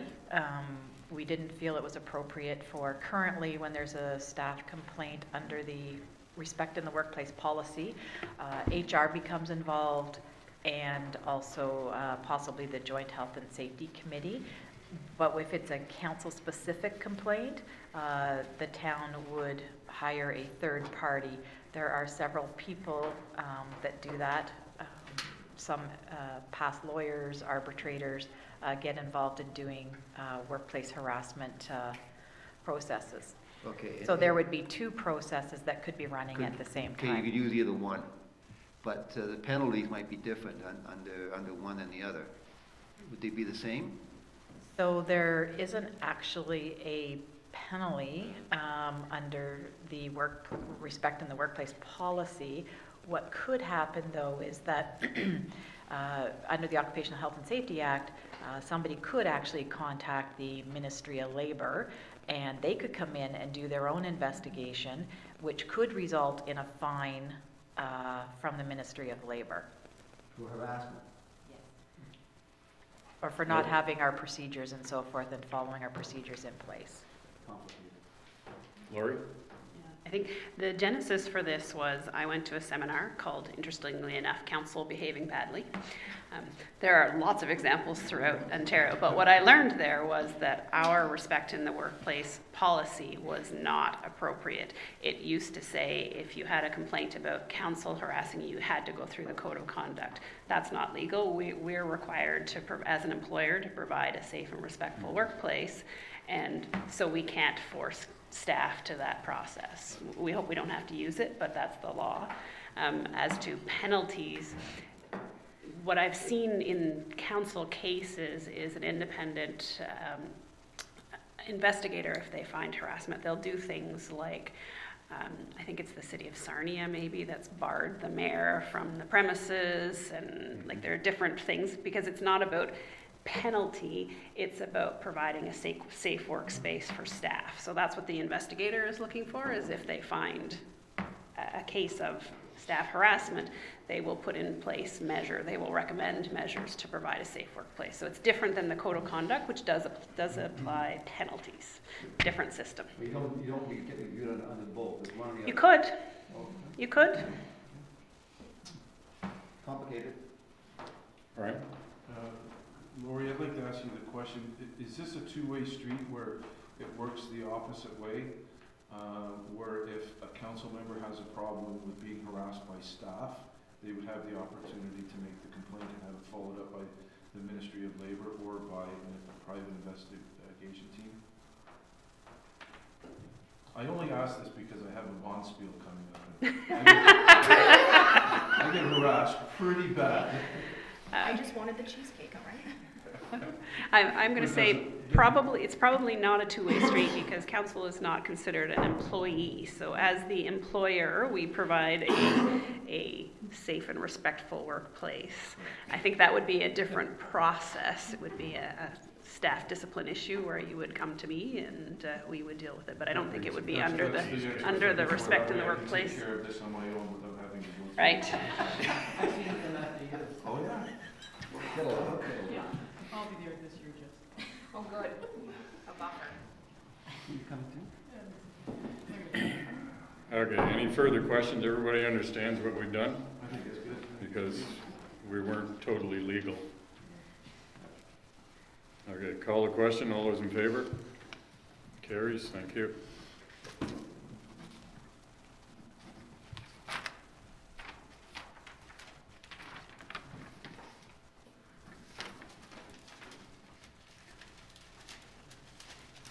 Okay, council remuneration. Connie.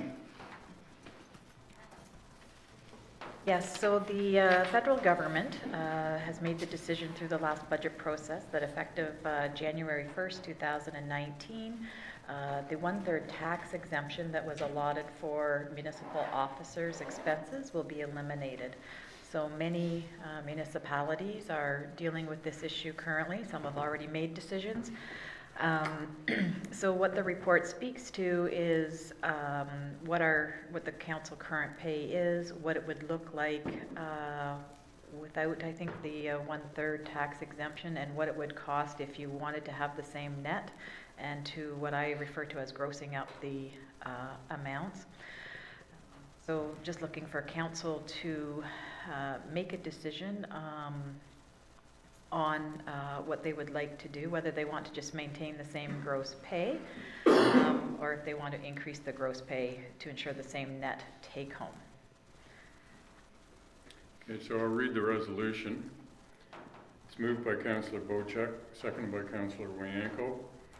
Be it resolved, the Committee of the Whole recommends that Council, you got a word missing, adopt one of the following options, I guess.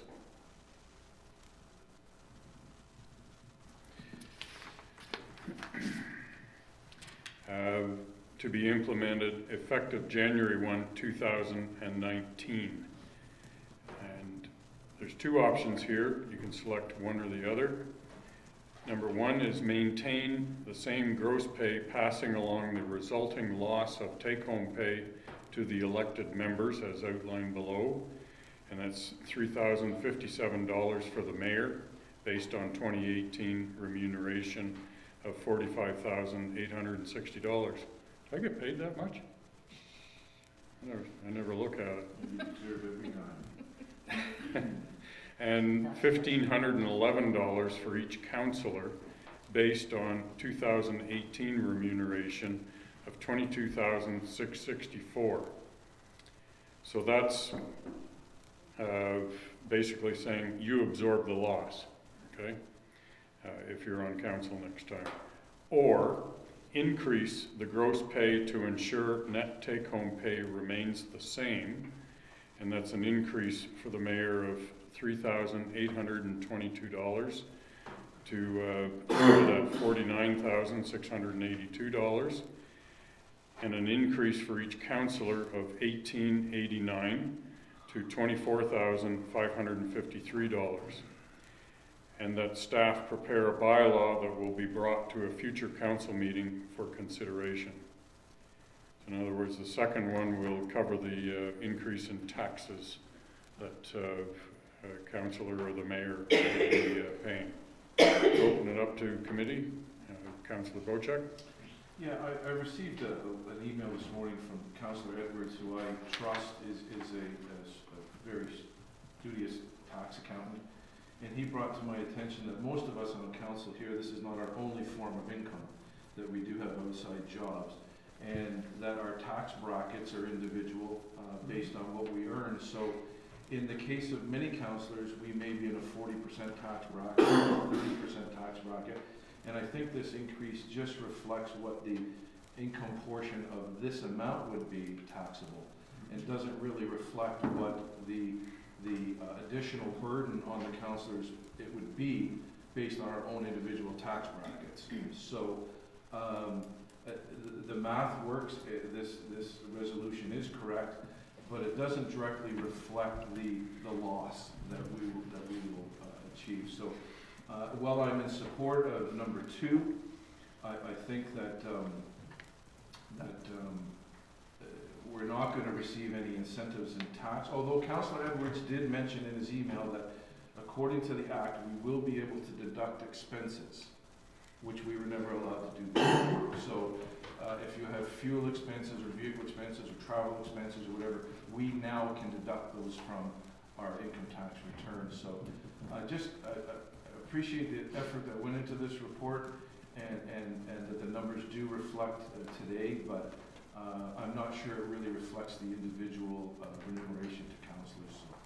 So, if we had to pass A or B, I would certainly go for B, but I would like to see the math a little more correct. And you're absolutely right, and Councillor Edwards is absolutely right, because we've had that discussion at District CES also. And of course, if you're going to collect expenses, it involves a whole bunch more paperwork. Your tax return would be far more expensive. I've already asked my accountant who does my tax returns, and they said it would be an additional $400. Yeah, it'd be like owning a business. Yeah. So, Jane? Through you, Chair. Report, the assumed 20% was based on, AMO did a survey of all the municipalities to help lobby this, and they assumed the lowest tax rate, and that is what other municipalities have used. I believe the district did as well, which you were alluding to.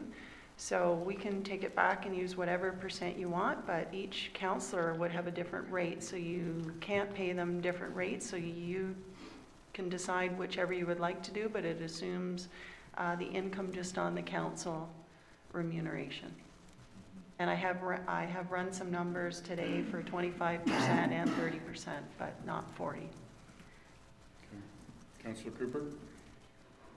Well, based on this report and also the advice from a specialized accountant in tax, I think we do have some other avenues that are available to us, and I was going to suggest that I sort of consider my work here somewhat of a volunteer position, so I might even have gone for number 1, but certainly I find number 2 generous enough, given the certain other aspects that are available to us. So I think that's just fine for me. Thank you. Brian? Further to my first comments too, the remuneration to a councillor is basically to entice good quality people to get involved, so that it doesn't cost you money per year to be a councillor. I don't think anybody thinks of what we get in remuneration as a source of revenue, because it really isn't. Your costs are equal to what we get in remuneration. So, in answer to Jane's, I think that using the 20%, which is province-wide, as you said, that's kind of a standard. In some cases, the city of Toronto, Mississauga, Hamilton, whatever, where the councillors make $130,000 a year, that makes complete sense to me. You add $130,000 to your regular income, then you're really in a tax burden problem. So, I just feel that you know, we're not trying to make money being councillors. We're not trying to do anything but cover our expenses. So. With the feds and the province taking, I guess it's the feds taking away the 1/3 tax deductible portion, I think I'd like to realize that amount at least in my pocket instead of it going to their pocket. Paul? We had all this debate, exactly the same debate at district council, and one area that we haven't mentioned yet, but it was mentioned at the district, is this is basically the taxpayers are going to have to pay this extra money. So it's another tax on taxpayers. So they're the losers, we're the winners. But again, we all do some extensive, a lot of extensive work here, and I know I put a lot of hours into this job. So. I think number 2 would be appropriate. We're way underpaid for what we do, at least in my opinion anyway, and I think that we need to go for option 2 to maintain our present pay level, but we have to realize that that money comes right out of the taxes, and people should understand that. I do want to explore this. I wasn't aware that we could actually have claims for mileage. So does that mean every time that we come down to the office we could charge for mileage? Is that what you're saying? The T2200, excuse me, the T2200 I am familiar with from a past position, but I have to confirm that you would qualify to receive that. It's basically that Flory wants to comment on that. You're not answering the right question, I don't think. Oh, sorry. I think the answer to your question is no, you can't claim mileage every time you come to the township. You can claim it on your personal income tax. The township isn't going to reimburse unless council sets that policy that we do that, which we don't currently. So 2 different animals. Yeah, okay, let's talk about that. And then, as I was saying, I have to ensure that you are eligible to receive the T2200 in order to do that. I'm certain that you will, but I need to research that. Jane, you said you'd run some other numbers, or? Yes, I've run for 25% and 30%. Okay, so what would that change the numbers to in number 2? On the mayor at 25%, it would be $7,134. For the mayor at 30%, it would be $10,919. For the councillor at 25%, it would be $3,525. And for the councillor at 30%, $5,396. That's a fair chunk of change for those that are earning more than just council pay, so, right? So that I'm correct in my understanding, at 25% increase, we're still losing on the take-home revenue. Am I correct? No, that's the amount you would need to take home. To break even? Break even at assuming a 25% tax rate. Okay. The amount in, yeah, Depending on your personal tax. yeah, so the amount in the report is to break even out, assuming a 20% tax rate. So I gave some numbers if you were assuming a 25 or a 30.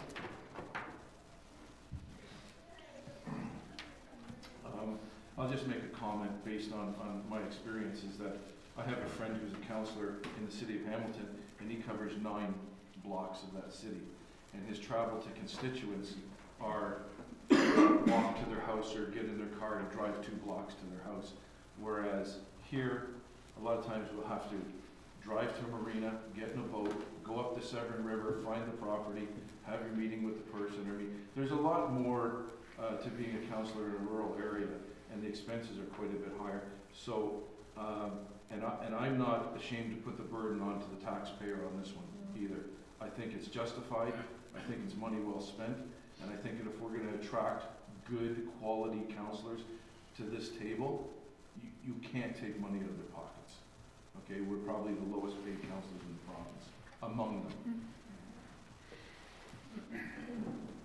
So you're proposing an amendment, you're the mover. Paul's the seconder. What was an amendment? Increase the amounts.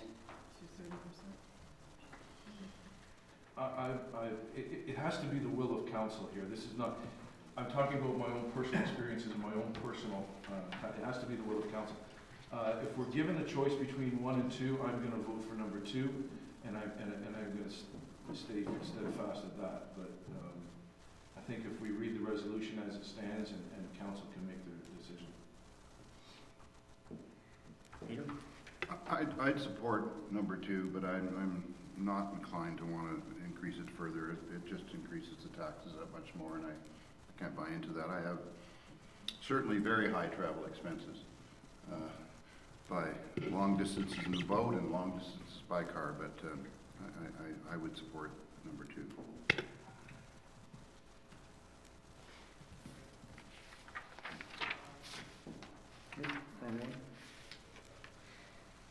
Any more debate?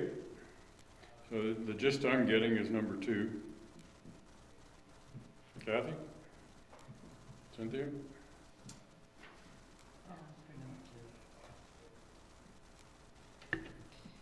Well, Councillor Bochek hits on a very good point. To be a councillor in an area like this is quite onerous. And we do it because we want to do it, or we wouldn't have put our name in.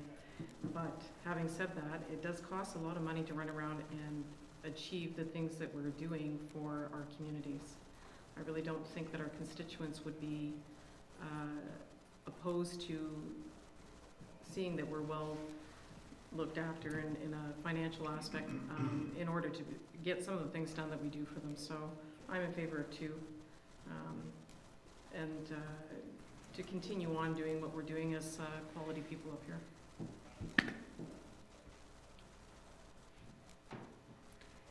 So if you run with 2 and anyone that's in a higher income tax bracket, you'll be going backwards as far as council pay. So just remember that. Of course, the new council, they can vote in increases if they wish also. So, but that's a fair chunk of coin. At 25%, Jane, what is that based on in gross earnings? Like 60,000 or 80,000 a year? Or? In Councillor Edwards' email, he had the tax schedules. So I haven't read his email. I'm busy up here. So he had tax schedules there, and a 25% tax rate kicks in at approximately $43,000, and a 30% tax rate kicks in at about, not much higher than that, about a $47,000 total income. And what kind of taxes are you paying at 100,000?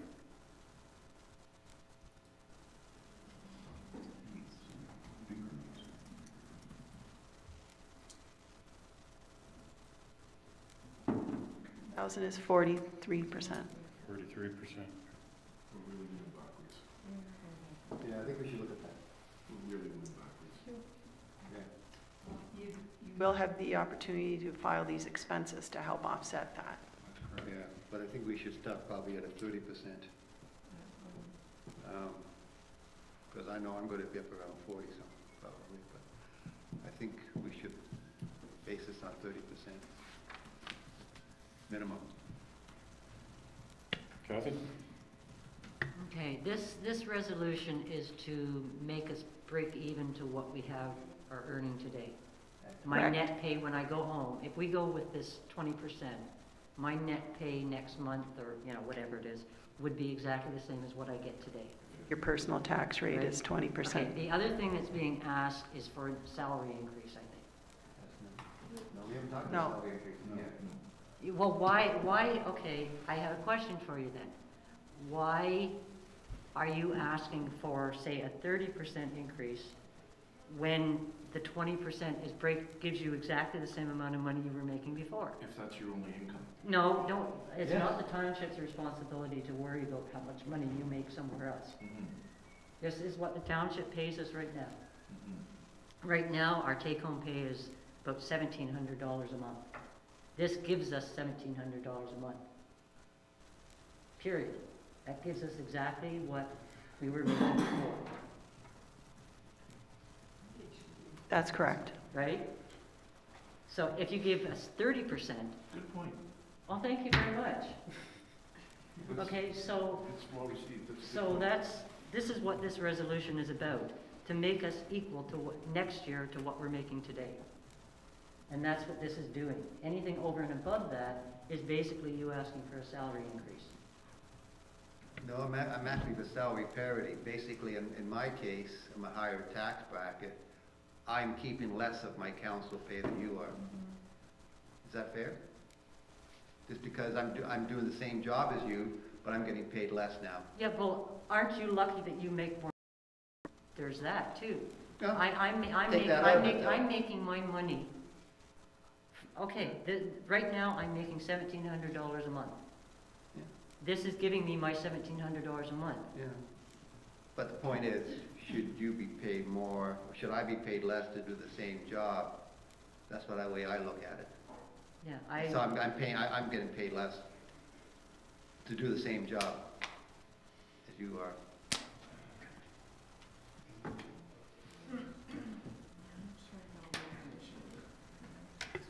Almost an identical conversation at district. What do we do at district? What percentage do we do at? No, I don't remember anymore. Maybe Jane would know. But do you not have CPP and OAS yet, or? what I make, I'm not, this has nothing to do with what I make. I want my extra, I want to make the same dollars. I would want to, as I said, I'm making $1,700 a month in the township.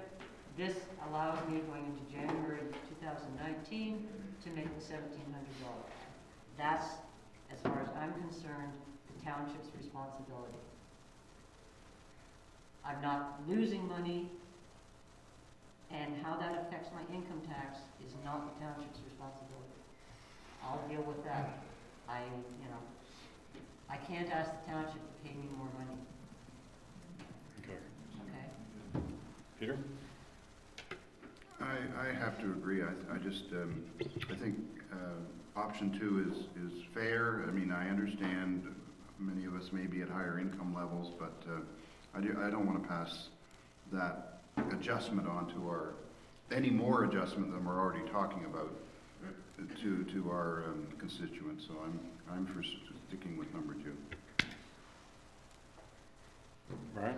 So really, the way I see this, it's just another provincial or federal, in this case, federal downloading, is all it is. It's the feds are not going to give us the 1/3 tax-free income, so the burden is put on the municipality and the taxpayers of the municipality to make that up. That's very unfair of the feds, but it happens, and it happens every day with every department in a municipality. Yeah, I don't want to increase the burden to the municipal taxpayer. And Kathy made a very good point that this is keeping the status quo moving forward. I don't know if that's going to be enough to entice good quality people to come to the table here. We'll find out. But unfortunately, 1/3 of our income was tax-free, which allowed us to take that money and travel and go visit constituents and absorb that cost. Now we're paying taxes on what's coming out of our pocket to go and visit our constituents, we have to pay tax on that money, which I believe is wrong. You know, we have our choice. We can vote for our federal government the way we see fit, and this is the results of it. So I'm inclined to go with number 2 as a minimum. I'd just like to remind us all that we are getting that other opportunity, which is you can write down your travel expenses, which you couldn't do before. So there is an adjustment, in a sense, to the taxes that you are paying. So I once again say I think number 2 is fair.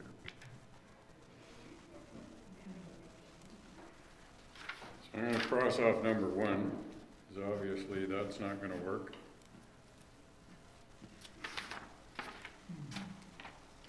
Are we ready to call a motion on number 2?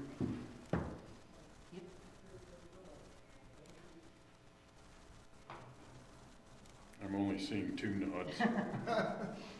I can't see Cynthia. Sorry. You ready to call a motion? Or? I think you can. I personally would like to see this taken away. I thought a little bit fairer with accountants, but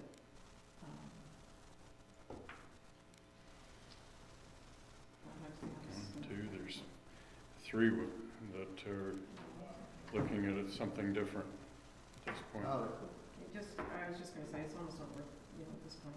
we could, the new council, I think, I don't know when we're going to talk about pay increases, but maybe the pay increases might help out a little bit when we set the new salary for the 2019. I'll agree with that, because the cost of data, the cost of cell phones, the cost of everything just keeps going up. And these are tools of the trade that we use as councillors, and yeah, I think that's right. Let's look at a pay increase at another time. Let's just look at covering our behinds right now. I agree with that. Okay, Is the salary coming forward at a later date this year for next term? Or do we have something, we used to have a percentage follow what staff got. Is that still in play, or? To you, per the bylaw, you get, it lays out its CPI or to a maximum of 2%, and that's what we've been applying. Okay, so that law is still in place? It's your bylaw, yeah. Okay. Peter? And I think we should look at it in the future, and there may be a number of different considerations, not just the amount, but what else we do to attract people. I think that's a critical thing, and maybe that is a consideration from an HR perspective, or whatever, however we want to, a recruitment perspective, look at and have a committee put together to examine what should be considered going forward. So I would certainly support an initiative like that. Thank you. And I wonder what other, to quote a famous phrase here, other municipalities do. Like in Toronto, okay, they get a base salary. Do they submit expenses? Like a district, we get a mileage allowance for going to meetings. Peter gets a mileage allowance for coming by boat to the mainland, and then a mileage from there to the Bracebridge offices. So is that something we can look at this end of things? Lori? We can always look at whatever council directs us. It's a bit tricky because when you look at the other municipalities, we're already the highest paid council among the 6. So when we compare to others, it's probably not going to come out higher, but we can certainly do that if council directs. We also have the most difficult geography to work with here for constituents.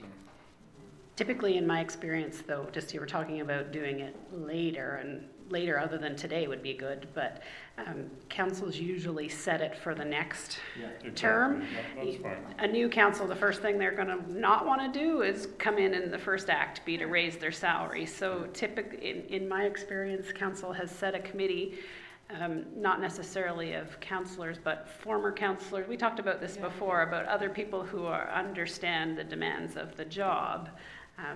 to get a resume. That's how we did it in my former employer. I don't know how Jane did it, but definitely you want to do it before the term ends, not when a new term. And that would be my advice. I mean, you can do it anytime you like, but it's typically not good politics to vote yourself a raise as your first act. Brian? Yeah, I totally agree that with our CAO's interpretation of that. I agree 100%. Just so that we're all on the same page, there is no remuneration for any committees that we sit on, or no matter what we have to do to get to a committee meeting, or there's no compensation for any of that. It's really, this is a volunteer position. This is a volunteer position, and if you sit on a number of committees and portfolios, that's just costs that come out of your pocket. It's as simple as that. So I certainly don't want to lose any ground that we've made, and I certainly would vote in favor of an increase for the next sitting council, not for this one, but coming in. And I think that should be firm. I don't know if that has to be done through HR before this term of council's over. I'd like to see a resolution come forward which addresses those issues for the incoming council of 2018-19. I'm willing to move ahead with number 2 and move this along. And if I may add to that, I think at the same time we have that debate, we should all get some clarification on what expenses that we actually can book through our accountants. Mm-hmm. And if we're doing that, we might as well throw in there an IT allowance. How we're going to get that for next counts? You already get a stipend of something or other, $1,200 or 1,200. We get 1,200, but other municipalities once for 4 years. Yeah, but other municipalities get 1,200 a year. Yeah, so, I know that needs to be looked at because my internet's over $1,200 a year. And our use of our phone, I would think the majority of my phone is to constituents, not to private, to personal people. So, might as well be all encompassed. That's next. So, are we going to want to appoint a committee of retired councillors to review for the future? Or do you want to handle it? I think we should handle it, to be honest with you. I think that past councillors may not have been dealing with what we're dealing with now. Times have changed. And I think we're quite capable of doing that ourselves, to be honest with you. That's my plan. Okay, let's deal with this one. Yeah. So we're looking at number 2. Call the question. All those in favor? That carries. Good discussion. Worship, I don't want to belabor the point, but I'm not clear on what the staff direction going forward. We've solved this issue, but out of all that discussion, was there some staff direction on a go-forward basis? Well, I think what we basically need is a subcommittee of 2 or 3 councillors here to look at all the ins and outs. The federal government's really dropped a bomb on us. Thank you very much, once again. And So someone will bring a resolution forward next. Because this has an impact differently on every one of us sitting at the table here, in the dollars. Okay, so we'll leave it to you to the councillors to bring a motion next meeting if you wish us to do something. Yeah, we can put something on the next agenda. Okay, moving right along. There's a financial services report, Jane, community survey. Is that for council pay or? This has to do with 2019 budget and future budgets. So an online survey of the community has been conducted for the last 3 budget years. And there's been a 4% take-up rate from the community. There's been conflicting responses. They would like to maintain services but no tax increases, which is virtually impossible given inflation. And staff recommends that it be discontinued. No other municipalities in the district do surveys. 2 did in the past, but discontinued for similar reasons, low input and conflicting results. Residents would still have the opportunity to put forth their ideas as they do currently to members of council. So the resolution is to discontinue the survey for the 2019 budget and subsequent years. Councillor Douglas? I would be in favor of that. I think that, you know, as councillors, it's, we hear a lot from our constituents, and I think that the surveys, obviously the numbers reflect that we're not getting any more than 4%. Well, I think we probably, as councillors, hear more and would be able to put through our, the wishes of the constituents. I'd be in favor for this. Peter? I'm in favor of, I mean, with this kind of turnout, it's just an exercise in futility, but I might suggest that on a term basis, maybe one survey. In other words, sometime in a 4-year term that a survey be conducted, you might get a little bit better turnout or response, I should say, if it was every 4 years as opposed to once every year. So just a comment. Thanks. It's interesting that having been around so long now, there's so many people that figure we can just keep cutting, and they don't realize that salaries go up each year, and that's a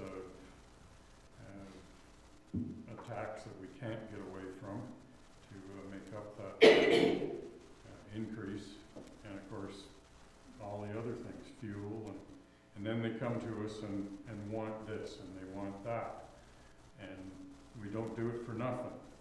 So the people that are sitting at the table here are the best versed in what increases we can tolerate and that sort of thing. So I'm happy to discontinue it. It's basically a waste of time as far as I'm concerned. So. Paul? I would support the elimination of this tax-based survey, but I do not think that we should not send out a survey at all, not on an annual basis, maybe every 2 years or maybe 3 or 4 years. But I'd like to get some kind of feedback on the services that we have and how we can improve those services or the services we aren't providing, but don't tie it to necessarily a tax increase or whatever, or taxes period. But I think it'd be wise to, at least every 2 to 3 years, do some kind of survey of our constituents to find out how we can improve things and so on. So I would be more interested in a more general survey than a specific survey in future. So I'd recommend passing this and let the new councillors deal with whatever survey they would like to institute, whether it be this one again or something different. So. Any other comments? Call the question then. All those in favor? Carries. Thank you. Any opposed? No.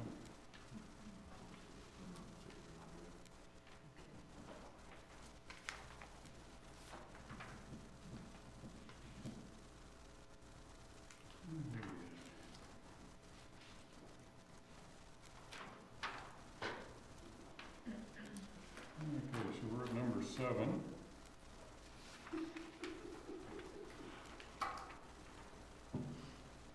And C.A.O. Reset House report. Thank you, Your Worship. I think we've been talking about this off and on for months. I think my report is probably fairly self-explanatory. We're in desperate need of staffing space. We had a great example yesterday. We went into closed session and you watched me move boxes around so that I could fit my chair at the table. And if you look around here in every nook and cranny, we are jammed to the rafters. So we would like to renovate the CSV. That unfortunately involves displacing the library. We have been talking to them about moving to the Reset House. That will be their decision, whether they wish to accept that space or not, but it is council's decision on how we use our space, and I think we need to make a decision to move forward. So just to give everybody a little bit of history, when we built this building, and going through the process back in 2005, I think it was, and 2004. We were looking at somewhere between 11 and 12,000 square feet. Looking into the future, 5 and 10 years, what the needs would be with downloading and services that the community was looking for. And of course, I think everyone knows we've now got a bylaw, and in the summer we got 3 people, where we had none way back then. And we do have community services that we share with districts, so there's an individual there. We now have a food bank, which is a great service to those in need. And the list goes on and on, the changes that have come, and council's approved them, okay? And if a future council doesn't like a certain aspect of the service, well, that's their option to debate it and continue or remove it. But from the get-go, I can tell you, once we moved in here, it was full. We had no room for expansion, and the room that was behind here was for people to bring their drawings in and so on, and work with the planning staff. Well, that's now an HR office. And we moved operations out into another building. And there's a number of people over in the CS building. Lucky we got the money to build that. That was, what, $950,000 or something we got? I remember seeing some figures a while ago. We got a grant through the G8 for it, but we had to pull money out of reserves for a certain amount, and then there was an overage of a certain amount that had to be paid off also. So coming to the library, I sat on the library board for years and years, and of course the work that we were working on then was to get a new library for MacTier. Well, we were successful. Lucky we got a grant of $500,000, and the town stepped up to the plate and did fundraisers with soup kitchens and all kinds of different things to make up the difference, because we only had like $40,000 in the bank to put towards a new building. And of course, they had to come to the municipality, because the municipality is the authorizing avenue for the library to do things like that. So, what was it, 2010? I guess the library came to us and wanted a pilot project to put some bookshelves and whatnot in the CS building. We were able to accommodate that. It was at the pleasure of council that they moved in there. The space wasn't needed at that point. We were already using the offices in there for the overflow from here. And now I know the kitchen that's over there, that's now an office also. We've managed to get a doctor in there.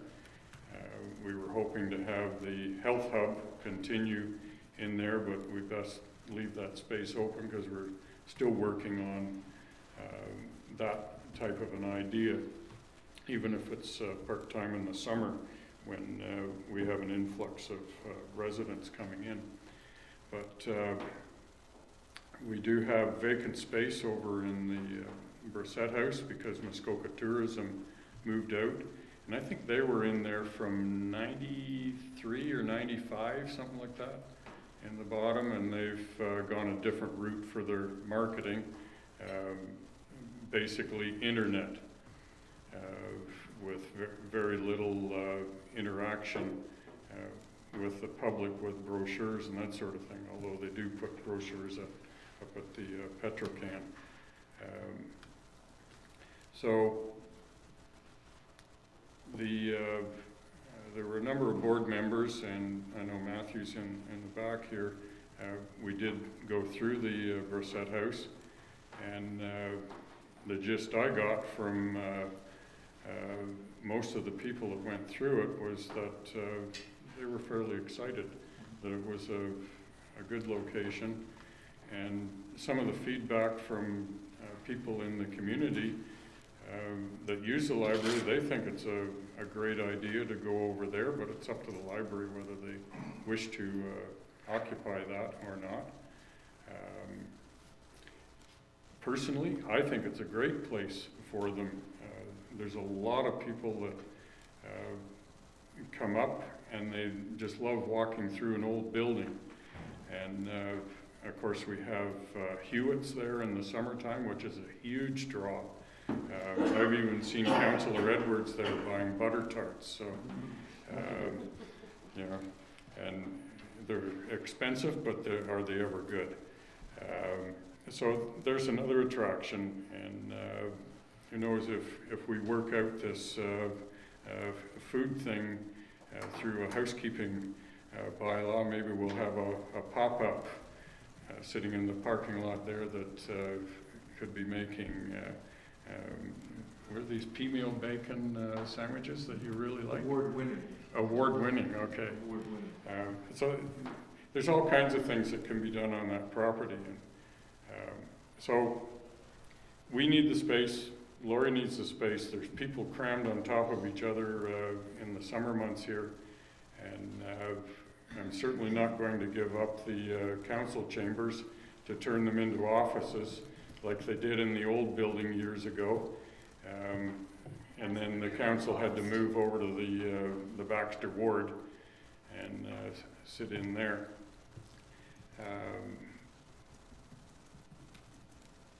That's about all I have to say. We need the space. So any questions, or I can give you some more history if you like. That's okay. It's okay? Oh, I'm getting boring, am I? That's what I'm paid the big bucks for, okay? Paul? A couple of things. Yeah, I agree that the library has outlived its usefulness at the community service building. I think they've been in there. Not really. Well, I was going to say they've been there quite a while, and it looks like there's a need for some kind of a library in Port Severn. So I think a temporary place like the community service building is not a long-term solution. So I think they have to look at a permanent solution. And the Bassett House, in my opinion, is also a good idea for the library. I don't think it needs to be a kind of a book library. I think they should be maybe think out of the box and maybe have an electronic library where they actually could fit in a number of computers and people can access books electronically or whatever. But to have a book library, I don't know if that would be the best use of the Bassett House. I can see that the library in MacTier is needed because of the schools there, and also the one in Honey Harbour because of the school there. So I can see those two libraries running continuously, and I think the Port Severn Library could be unique in a different design or different use of the library, and I think the Bassett House is great for use for that. The question I have is, in the community service building, as to the CAO, how many more people can we put in there, and what is your plan? Like, and I know there's what, 4 or 5 offices in there presently, but there's a big open space in the middle. What is the kind of, not necessarily the plans, but how many more people can we get in there? And what use are you talking about? Through the mayor, we're looking at tentatively moving a department over. I won't talk about which one because it's good to talk about to staff before we randomly move it or move them around. But part of my issue is I've got people all over, so we'll do a bit of a reorganization to get like groups together. So I've got people at Baxter Ward, I've got people in the fire hall, and they're not necessarily matched up with who they work with or who they supervise, which is not, good management techniques for sure. So we'll use all of the office space over there. We need a bit of minor renovation, and we'll have to look at how much space, but I envision that open area as probably 4 pods, like you see out there with 4 staff, and then hopefully some meeting room and some storage room, because we're also short on both of those. We'll have to see what we can fit in. And we need to do a little bit over there to rejig the doctor's office a bit. The reception is in an awkward spot, and I'd like to address that while we're making changes. But I would say probably 6 people moving, but a couple people that are over there maybe moving back. We haven't finalized, but I've got a plan in my head to rejig. So what you're saying is probably an additional 4 people could go into that building and, okay. And then move around who's there and whose other places to come here. Peter? Well, I'm really quite thrilled that this is going forward, or hopefully will go forward, and I am particularly interested in what our CAO has to say about space utilization. I think almost zero basing the thinking, in other words, as if you were to open this up, open this place brand new, and looking at your staff and putting it in pods and so forth makes an awful lot of sense. So I wish, I'm certainly hopeful that we can move forward with this, and it'll be very beneficial for a more cohesive approach to each department, etc. So, thank you. Just a little additional information from back in 2004 or 5. We built this building for about $130 a square foot, and to add the other 3 or 4 or 5,000 square feet to it wouldn't have cost all that much more. You know, looking into the future, but unfortunately we kowtowed to a group of individuals that beat us down to I think it's 7,300 square feet here at this point. So, as far as the library goes, the board and their staff have done a fantastic job in getting what the public wants at a library. Over the years, they have gone a lot of electronic. There's people that can order their electronic books right from home and get them at home, and they can read them on their iPad or their little Kinder book or whatever. There's a lot of movies that people can come in and borrow for those rainy day weekends, that sort of thing. And of course, there is the steadfast that likes to actually have a book in front of them with paper and words on it for them to read. And they can order those books right from home through the library and have them delivered to any library they want, but in particular Port Severn, so they can go in there and pick them up. But what hasn't happened with the pilot project from 7-8 years ago is the increase in numbers that I've seen. They're only open 4 hours a week, I think it is, on a Wednesday. And Matthew, you can correct me if I'm wrong, but it is 5 hours on Wednesday? Okay, thank you. To serve the public here. And then, of course, in the summertime, they open up on a Saturday morning for 4 or 5 hours also. So it hasn't become a 5-day-a-week or 6-day-a-week library at this point. So I know in their strategic plan they would like to make the main library in Port Severn, and they can continue with that theme. I see it as being several years out, but there's room on that property over there if they wish to put a bigger space, add on, that sort of thing. That can all come to council for approval, but I see that being years out myself. And of course, as far as planning and all that sort of thing, that can be done in these chambers, it could be done in the CS building, it can be done in the Brissett House, it could be done in Honey Harbor or MacTier. It doesn't have to be in one particular building, so hopefully council goes with this resolution and we can move forward, because this has been sitting on our plate for, what, about a year now, Laurie? Or maybe a little longer? Yep. So, Brian? I think this resolution is a win-win. I'm a frequent user of the library. I love the paper and the binding in my hands. I'm one of those guys. And to have that in a historic building even adds to the nuance of being a reader. So historically, libraries are found in very old historic buildings throughout the country, throughout North America. I think this gives us the room that's needed immediately. I think it's great for the library, and I think anybody who uses the library is just going to feel warm and fuzzy sitting in a historic building, as opposed to a very sterile environment, which the community services building is. So I'm totally in favor of this resolution. I'm in favor of the library moving over to the Burset House, making the renovations that are needed to do that.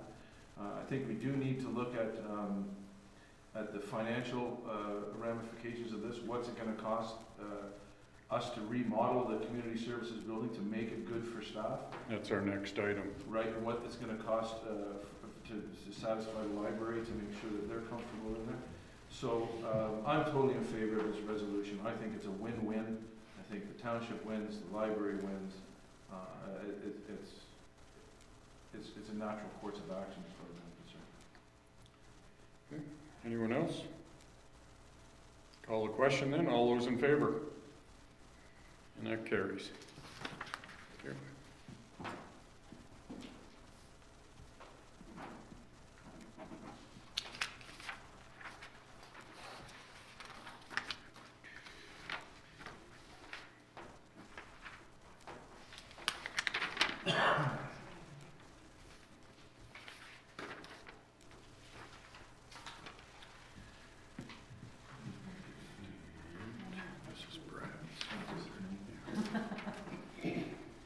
Moved by Councillor Bochek, seconded by Councillor Bianco. Be it resolved that Committee of the Whole recommends to Council that staff be directed to issue a tender for upgrades and repairs to the exterior deck and ramps and interior upgrades to bring the building into compliance with the OBC for public use. So Brad? Thank you, Your Worship. As it implies in the report, this is actually a two-step project. The first part is relatively straightforward, and that's the repair of the deck, pretty much replacement of the deck. There's a little bit of decisions that we'll need to make there, and we'll be working with the Heritage Committee, or Historical Committee. Historical, sorry Ron, who've been quite helpful actually. The second part is the renovations of the interior, and that will be dependent on the decision of the library, the extent of that work and what will be involved. So that's the second stage, but we'd like to get the tender out for at least the deck soon so that work can get started. So I'm going to assume the library wants to go in there, okay, but we should move along as fast as we can, and I know there's extra bracing or whatever needed underneath, although when I looked underneath the floor, I can't believe that we need more. And I can actually show council some pictures of what's there currently. But to make it comply with the building code in the, how should I put it? I would assume the library has the heaviest use for weight for that building, or are there other uses if they don't go in there and we lease it out to something else? You know, we may as well make it Fort Knox. Through the mayor, unless we're going to turn it into the heavy equipment shop, I think the library is probably the heaviest. The heaviest public use. So my recommendation would be just move forward, get the darn thing up to standard, so we don't have to worry about it at a future date. So, Councillor Douglas? I mean, I agree that we should move forward with this. I think it's been dragging on and it really needs to be addressed. My only not a concern, but I do question the amounts here. I don't know what they're doing with this deck, but $45,000 as a builder, to me, seems like a lot of money. So maybe it's not, maybe those are the, you know, what you guys are looking at, and perhaps there's more involved than what is on paper here. So it just be caution. And I think Brad's got something to say. Yeah. Through the mayor, I agree. I think that's high, and I hope it's really high. And I think some of the other numbers may be high as well, but I expect there will be surprises along the way as well because it's a very old building. I think you're probably not wrong, because there always is with renovations, and this is a particularly old building. Not to mention, did it get heritage status? Sorry, is it? No. Okay, so there's no restriction probably in that regard. I mean, it goes back to the building code, but it's just one thing that I wanted to comment on. Hopefully, I mean, it's always better to approve more than what we actually need, then you're not coming back to us. But just some of the numbers I'm looking at, I'm thinking, unless there's something really crazy in there. Thank you. I'm just going to show councillors a couple of pictures that I took underneath the floor. That's 3 2x10s scabbed together on 4-foot centers holding the floor up. Okay. This is 5 2x10s in the middle. Okay. And then on the other side is 2x8s. 3 of them scabbed together holding up the floor. So,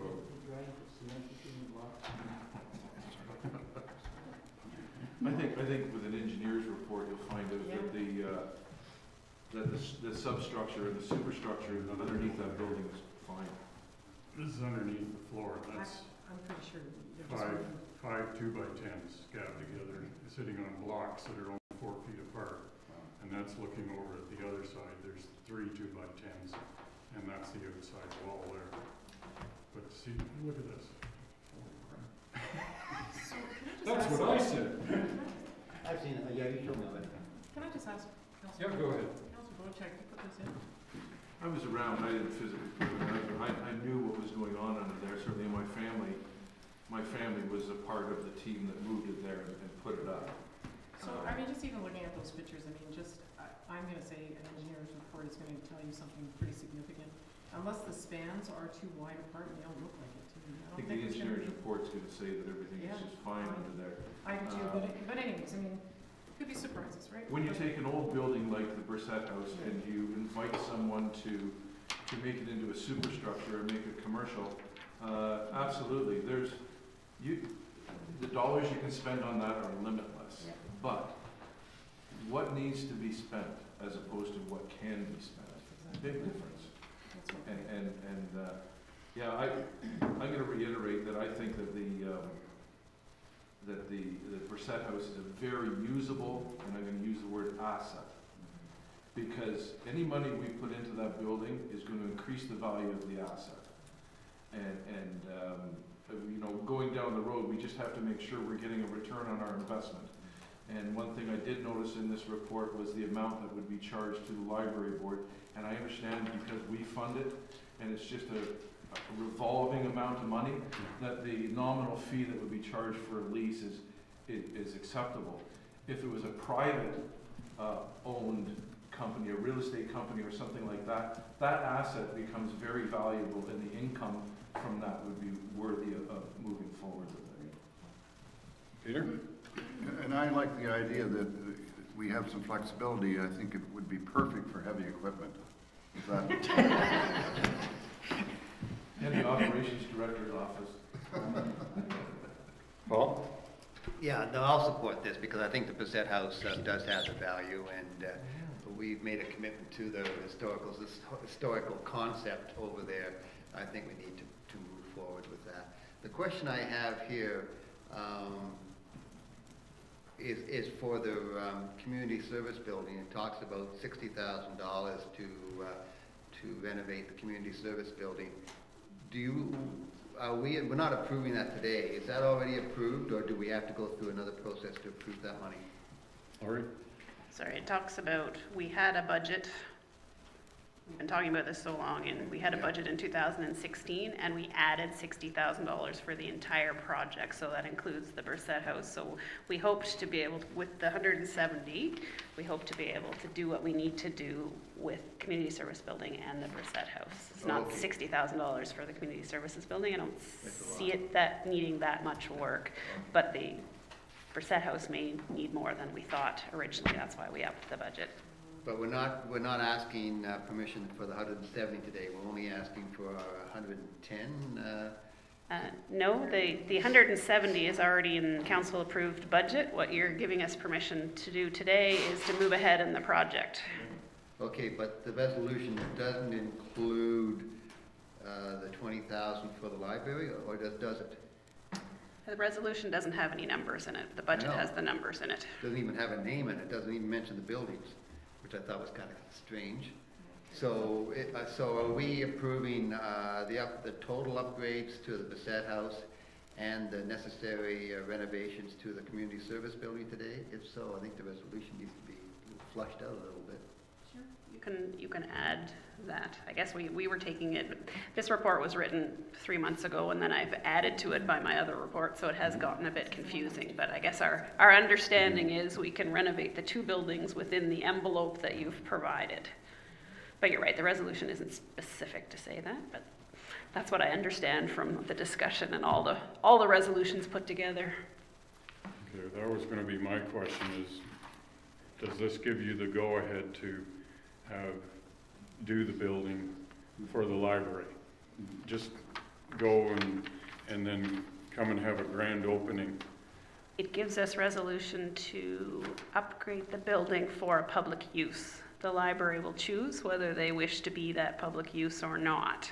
That's not council's decision to make. Fine, but it includes the 20,000 to upgrade it to hold the library books? And the money for the... So you don't need to amend, we don't need to amend this? You don't have to come back to us next month? We don't have to come back for more money because the money's already been approved in the budget. This is giving us approval to go forward with the project. But it's also, does this resolution cover off the community services, or did the previous one cover it off? Not specifically. We can add it We if you don't really need to wish. have this conversation again. No, we don't. Unless we run out of money, council's approved us moving forward. Okay, so the next thing we'll hear about it is it's all done and open? Unless we find some major surprises along the way. Now, don't come see us for money. So we don't need it, okay, she wants to put in the Brissett House only here. No? Yeah, no. No, so you want a Brissett House and community service building? Yeah, you could just add a third bullet to say, I guess that the resolution says issue a tender. We don't need a tender yet for CSB, but I'm not quite sure how you'd say it. There's just nothing recognizing what building or property the tender is for and what is actually getting fixed up. Yes, the deck and the ramps, but it doesn't say Brissett House. So I added for the Brissett House because that's what the 2 tenders are being issued for, are they not? Brissett House and the community services building, yeah. But you may need a third bullet that says, and upgrade the community services building, I don't know. Sorry? Oh, Council's intent is clear to staff, and just the resolution is not particularly clear. Thank you. Brad, I have a question for you, and only because of the fiscal accountability part of this. Have we got an opinion of value on what the Brissett House is worth today as an asset, as opposed to once we do the renovations, what the asset is going to be worth at the completion? Through the mayor, that sure sounds like a Jane question to me. I think the answer is no. Okay, so I got my answer is no. I think that would be, just for accountability purposes, you know, if we have a building that currently right now is valued at hypothetically $200,000, and after the renovations are done, it's worth $400,000, then I see the investment that we're putting into it being of value and something that can translate to our ratepayers, you know, that they're investing in the future.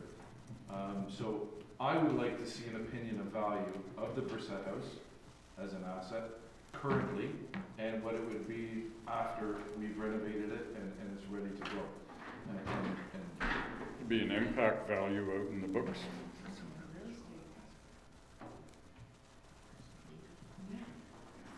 It sounds like we would need to have an appraisal done before and after, and I'm not sure that's money well spent, but Does it really matter? You know how much it would cost to build another building if we were to house a library in it. We've got a building that just needs some renovations. True, but when you're looking at the value of the asset of the Brissett House, because originally it was owned by the Historical Society. The Historical Society has handed it off to the township. It's the township's responsibility. You know, if we're spending $175,000 on an asset that's going to be worth $125,000 when we're done. It's two assets. Two assets. It's a CS building. I don't.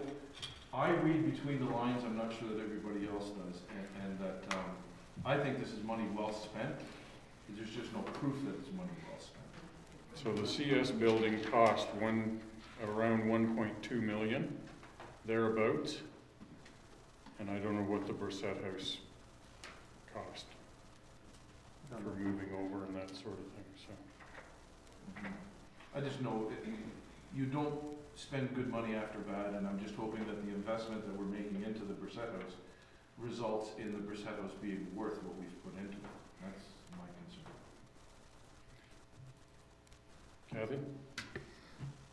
The appraised value is not going to change because you have no income coming from that building, and that's a commercial building, and therefore that's not going to change.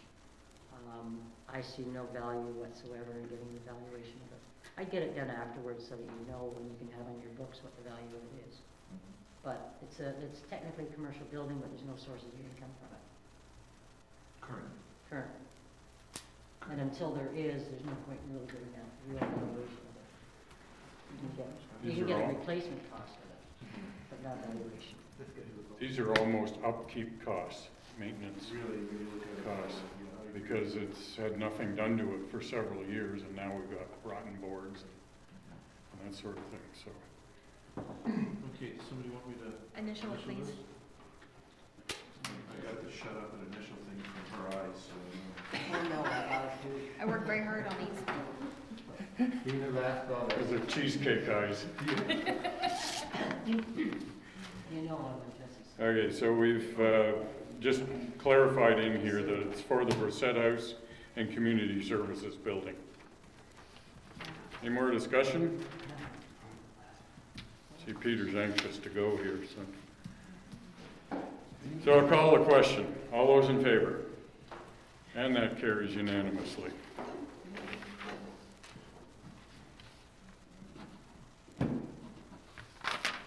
And one more item.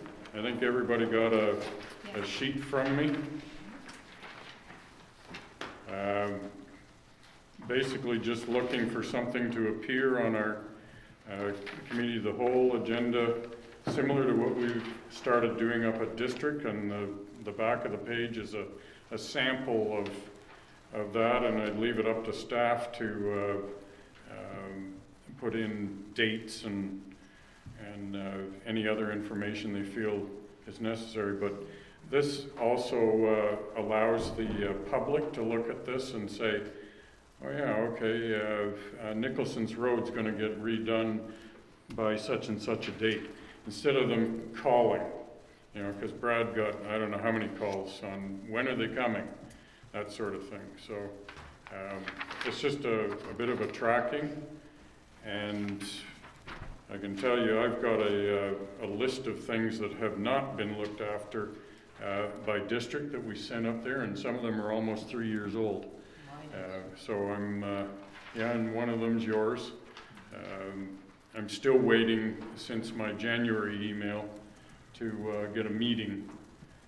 I don't know what purpose the meeting's going to do, just take care of the resolutions and the asks. Tell us yes or no,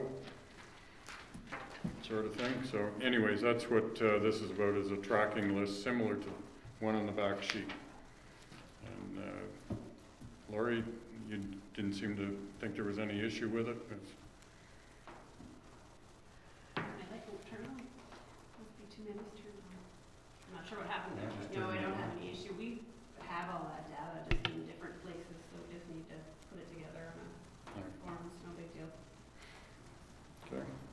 Questions, comments?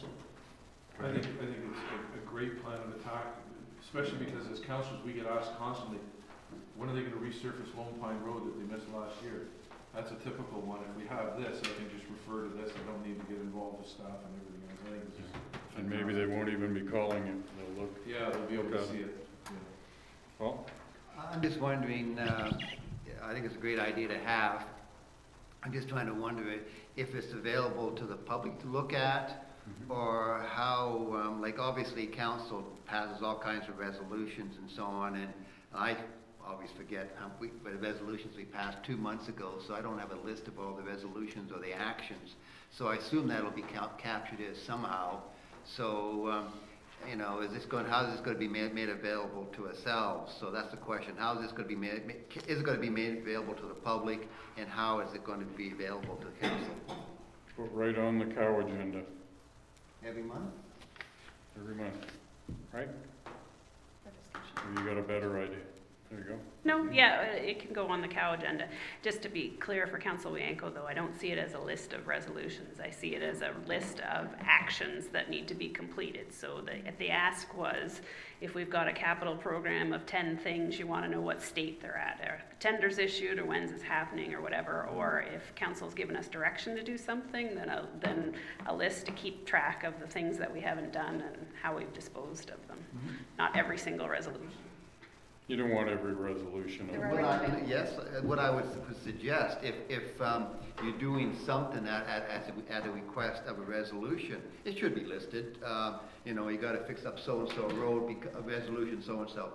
So no, with the resolution number, we can go back into the minutes of the meeting and find the background on that resolution. So no, I think the resolution should be put in there if the action is a result of a resolution. Yes? So after every council meeting, I send out an email to all staff and members of council, because all the resolutions are already on the website and accessible. But it should tie to the project, so we know the project's tied to a resolution.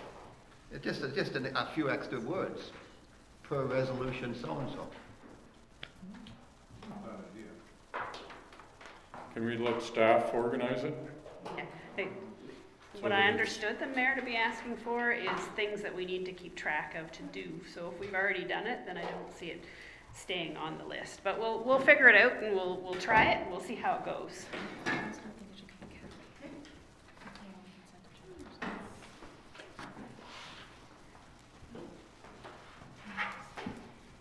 So that I'm clear, this is going to be a living document that changes month to month as things get accomplished, they come off, and as things, resolutions.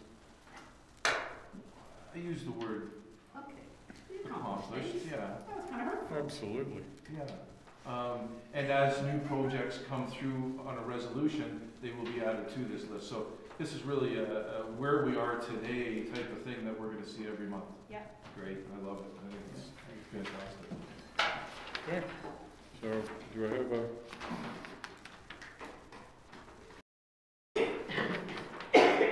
So moved by Councillor Bochek, seconded by Councillor Wienko. Be it resolved, the Committee of the Whole recommends to Council that staff be directed to propose a tracking list consisting of all capital projects, directions to staff, and I left it blank. Resolutions. You get your resolutions, but it's basically just action items. So I'll put action items in there.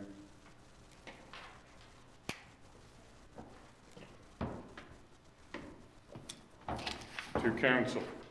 Such things as dates of reports, tenders, RFPs, etc., including proposed completion dates of projects to be included in such a tracking list. Okay?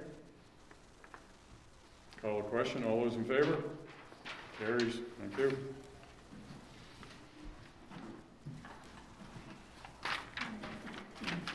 And finally, moved by Councillor Bochek, seconded by Councillor Wienko. Be it resolved, the Committee of the Whole does now adjourn at 12:08 p.m. until Tuesday, April 10, 2018 at 9 a.m. or at the call of the chair. All those in favor? And that carries. Thank you. Lucky me. Thanks, everyone.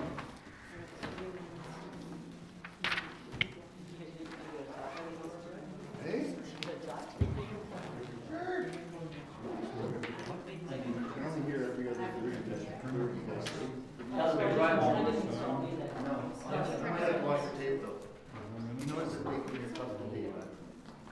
Okay, so we're all even? Thank you.